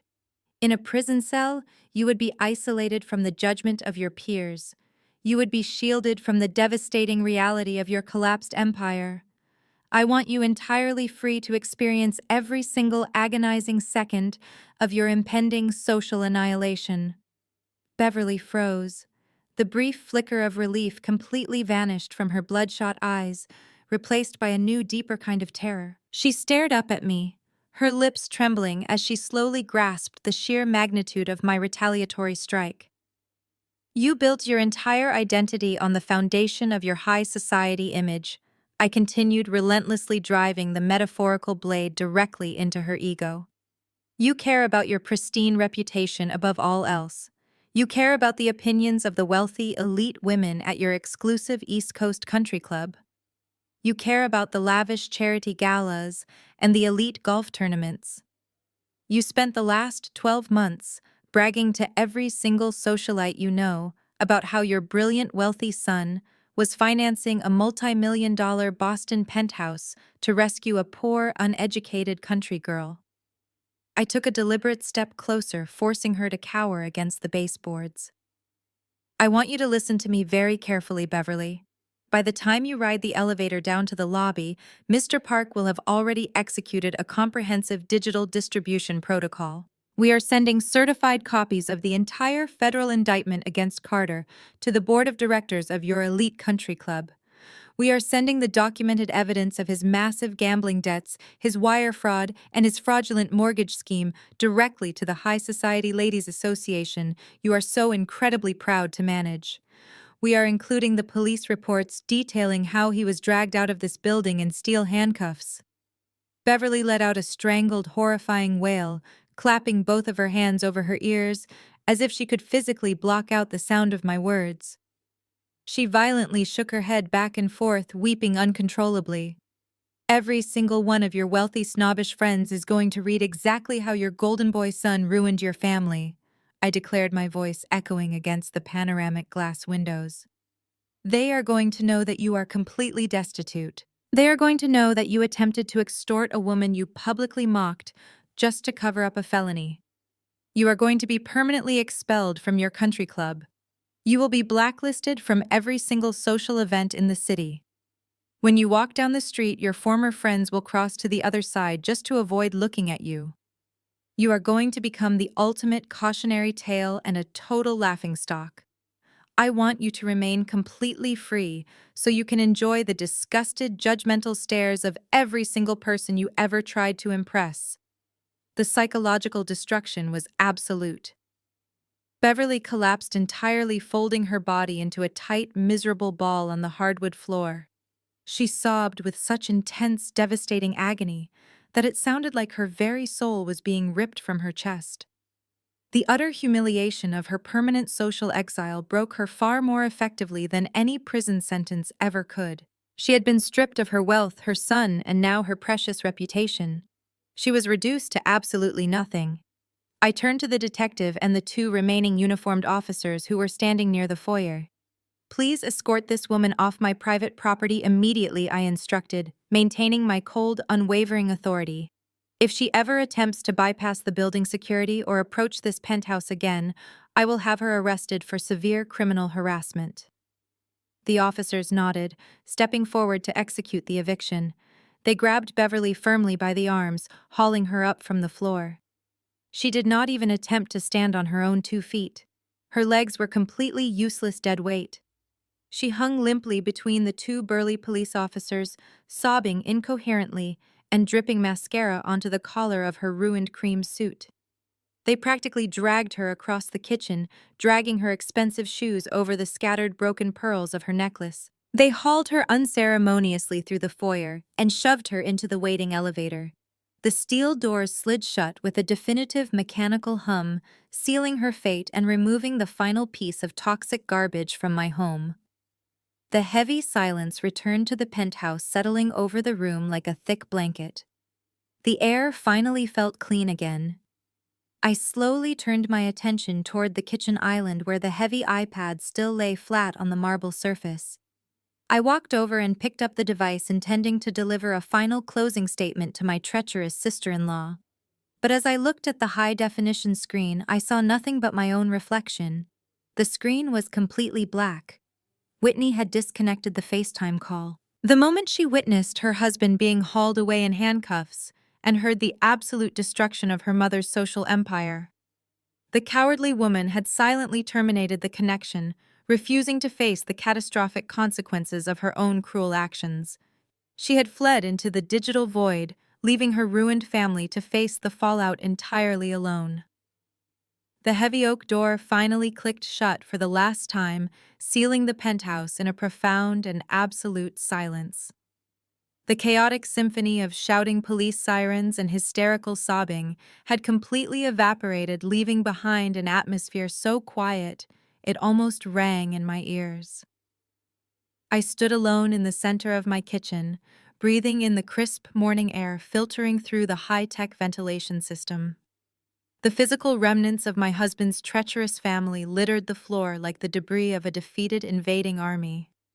Smears of dark crimson blood from Carter's shattered nose stained the pristine white marble tiles. Hundreds of tiny white pearls from Beverly's broken necklace were scattered across the imported hardwood, catching the bright morning sunlight.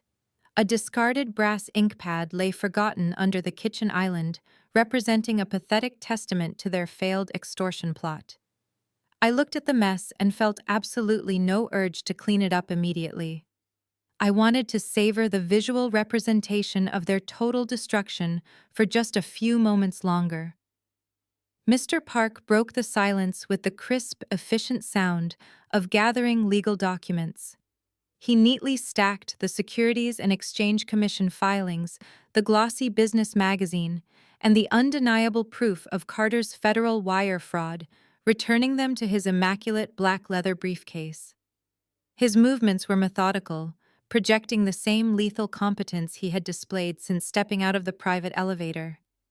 Once the heavy brass locks of his briefcase snapped shut, he turned his dark, piercing eyes toward me. He reached into the inner pocket of his bespoke charcoal gray suit jacket and withdrew a single crisp manila folder. He placed it gently onto the marble counter right next to my cold espresso mug. I anticipated this outcome. "Madam CEO," Mr. Park stated, his voice smooth and entirely devoid of unnecessary emotion. "Inside this folder is a formal petition for the absolute dissolution of your marriage. The legal grounds are completely indisputable. Given that your husband has been formally arrested on federal felony charges explicitly involving the fraudulent manipulation of your personal assets, the family court system will fast-track this proceeding without the slightest hesitation." I looked down at the thick manila folder resting on the stone counter. "There will be no mandatory waiting periods." Mr. Park continued adjusting his designer glasses with a precise, calculated movement. "There will be absolutely no equitable distribution of marital property. Mr. Carter will not receive a single cent of alimony or spousal support. In fact, due to the massive financial restitution he will owe to the federal government and to the hedge fund he deliberately defrauded, he is exiting this 24-hour marriage with a catastrophic negative net worth. He is officially a financial black hole." I reached out and rested my hand on the manila folder, feeling the thick, textured paper beneath my fingertips. A normal bride standing in her kitchen the morning after her honeymoon holding divorce papers would be weeping uncontrollably.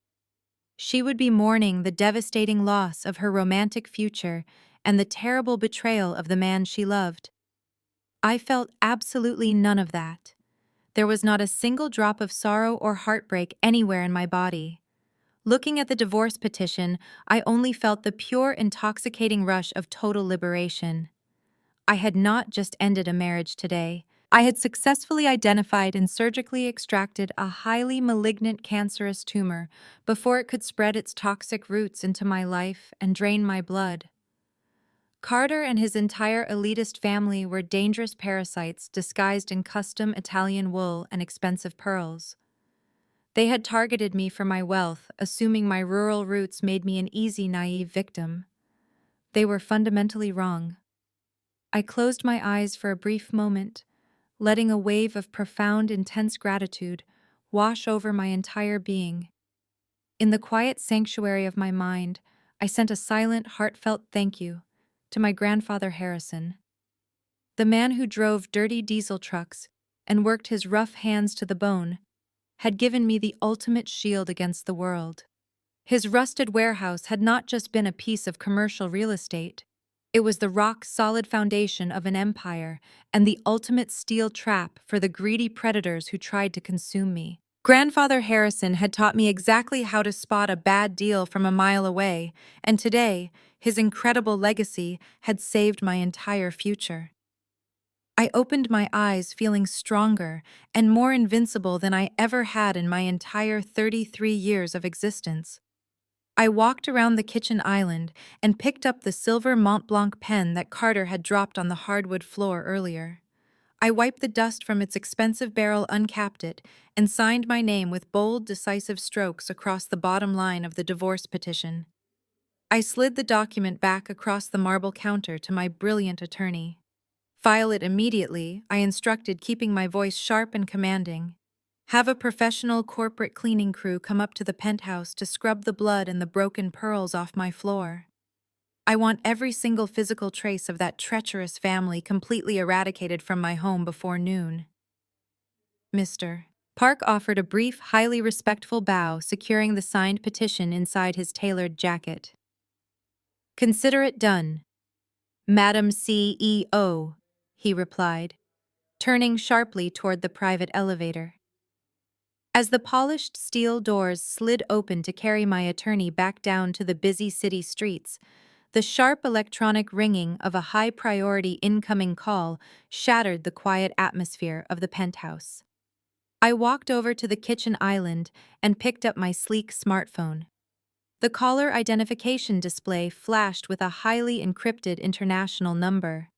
I recognized the secure routing protocol instantly. It was not a friend or a family member trying to reach me. It was a direct encrypted communication line from the executive boardroom of the global shipping syndicate, the international logistics conglomerate that was currently in the final, highly confidential stages of acquiring my artificial intelligence software platform was calling. I stared at the flashing screen, taking a slow, deep breath as I prepared to transition from a victorious survivor back into a ruthless corporate titan. I swiped my thumb across the glowing green icon on the encrypted smartphone screen and brought the device to my ear. I did not offer a tentative greeting or a polite morning pleasantry. I was no longer playing the role of the quiet, unassuming wife trapped in a domestic dispute. I was the chief executive officer of a highly disruptive technology enterprise, and I commanded the conversation from the very first breath. Good morning, gentlemen. I stated, my voice resonating with absolute crisp authority across the secure international line. I trust the final board meeting concluded exactly as we anticipated. A heavy, sophisticated silence hung on the other end of the connection for a fraction of a second. I could vividly picture the scene unfolding thousands of miles away in a sleek, glass-walled boardroom. I imagined a dozen high-powered logistics executives sitting around a massive mahogany table, hanging onto my every single word. Then the syndicate chairman broke through the encrypted static. "Good morning to you as well, Sloan," the chairman replied, his tone radiating profound respect and eager anticipation. "We have been reviewing the final performance metrics of your artificial intelligence supply chain platform throughout the night. The integration tests you authorized last week completely shattered our internal efficiency projections. Your proprietary code is routing our global freight networks with a level of predictive accuracy we believed impossible to achieve for at least another decade." I kept my posture perfectly straight, leaning casually against the cool marble of my kitchen island. I knew exactly how valuable my software architecture was, because I had built every single line of that algorithm with my own two hands. I had spent countless sleepless nights inside my grandfather's drafty, rusted warehouse, turning his outdated trucking routes into a digital masterpiece. I simply waited for the chairman to arrive at the inevitable conclusion of his corporate flattery. The board of directors took a unanimous vote just 10 minutes ago, the chairman continued. We recognize that our initial valuation of $26.7 million severely underestimated the long-term operational savings your technology will bring to our global fleet. We are not just acquiring a software program today, Sloan. We are securing the absolute future of our entire logistics empire, and we intend to compensate you accordingly. The chairman took a sharp breath before delivering the final numbers. We are officially revising our acquisition offer. The syndicate is prepared to wire an immediate lump sum payment of exactly $30 million directly into your Delaware Blind Trust the moment the market opens. $30 million. The staggering figure echoed through the receiver and settled into the quiet atmosphere of the blood-stained penthouse. An offer of that magnitude was not merely a financial transaction. It was the ultimate, indisputable validation of my entire existence. It was the absolute, undeniable proof that the working-class girl from a blue-collar family had successfully conquered the highest echelons of the corporate world. I did not gasp or express overwhelming gratitude. I maintained the exact same freezing, lethal calm I had used to dismantle my treacherous husband just an hour ago. That revised valuation accurately reflects the strategic market advantage your syndicate will gain. I replied, my voice smooth and utterly unshakable. I accept the $30 million acquisition offer. Have your legal department forward the finalized execution contracts to Mr. Park immediately. He is standing by to authorize the asset transfer. The chairman let out a hearty, relieved laugh. It has been an absolute honor doing business with you, Sloan, the chairman said warmly. We will execute the wire transfer by noon. I ended the encrypted call and slowly lowered the smartphone to my side. The digital screen faded to black, leaving me standing in the absolute pristine silence of my luxury kitchen. I turned my back on the heavy oak door where my criminal husband had been dragged away in steel handcuffs. I turned my back on the spots of crimson blood and the scattered white pearls that ruined the hardwood floor. I slowly walked across the spacious living room, moving with a light, effortless grace that I had not felt in over 2 years. I approached the massive floor-to-ceiling glass windows that formed the entire eastern wall of my penthouse. The vibrant golden sunlight of the early morning poured through the pristine glass, washing over my silk robe and warming my skin. I looked out over the sprawling, magnificent skyline of Boston, Massachusetts. I looked down at the bustling harbor, where giant cargo ships were moving goods across the water. I thought about the sheer poetic justice of this morning. Carter was currently sitting in a cold, concrete federal holding cell, facing decades in a penitentiary for mortgage fraud and forgery. Kendrick was watching his elite hedge fund collapse under the crushing weight of an unauthorized $3 million loan. Beverly was permanently exiled from her high society country club, stripped of her wealth, her fake aristocratic pride, and her precious golden boy son. They tried to bury me, but they only succeeded in digging their own inescapable graves. I raised my hand and looked at the ceramic mug I was still holding. I lifted the cup to my lips and took a slow, deliberate sip of the espresso. The dark coffee had gone completely cold during the violent, chaotic ambush. Yet as the bitter liquid touched my tongue, it somehow tasted like the sweetest, most intoxicating victory I had ever experienced. I lost a pathetic garbage husband, but I fiercely protected the legacy of my grandfather Harrison. I doubled my personal fortune in a single phone call, and I sent a family of greedy, parasitic gold diggers straight to a federal prison. I stood in the warm, golden sunlight, bathing my multi-million-dollar penthouse, breathing in the clean air of my newly reclaimed freedom. It was an absolute flawless and razor-sharp triumph without a single solitary crack. The most profound lesson we can take away from this story is that true security never comes from conforming to the expectations of toxic people. It comes from radical self-reliance and the establishment of unbreakable boundaries.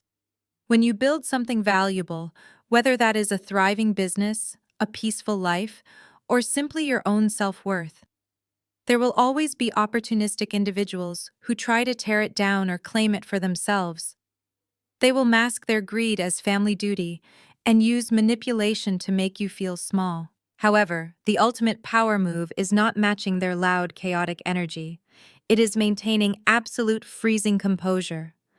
By protecting her assets through an irrevocable trust and running a thorough background check, the protagonist proved that love should never mean abandoning your common sense.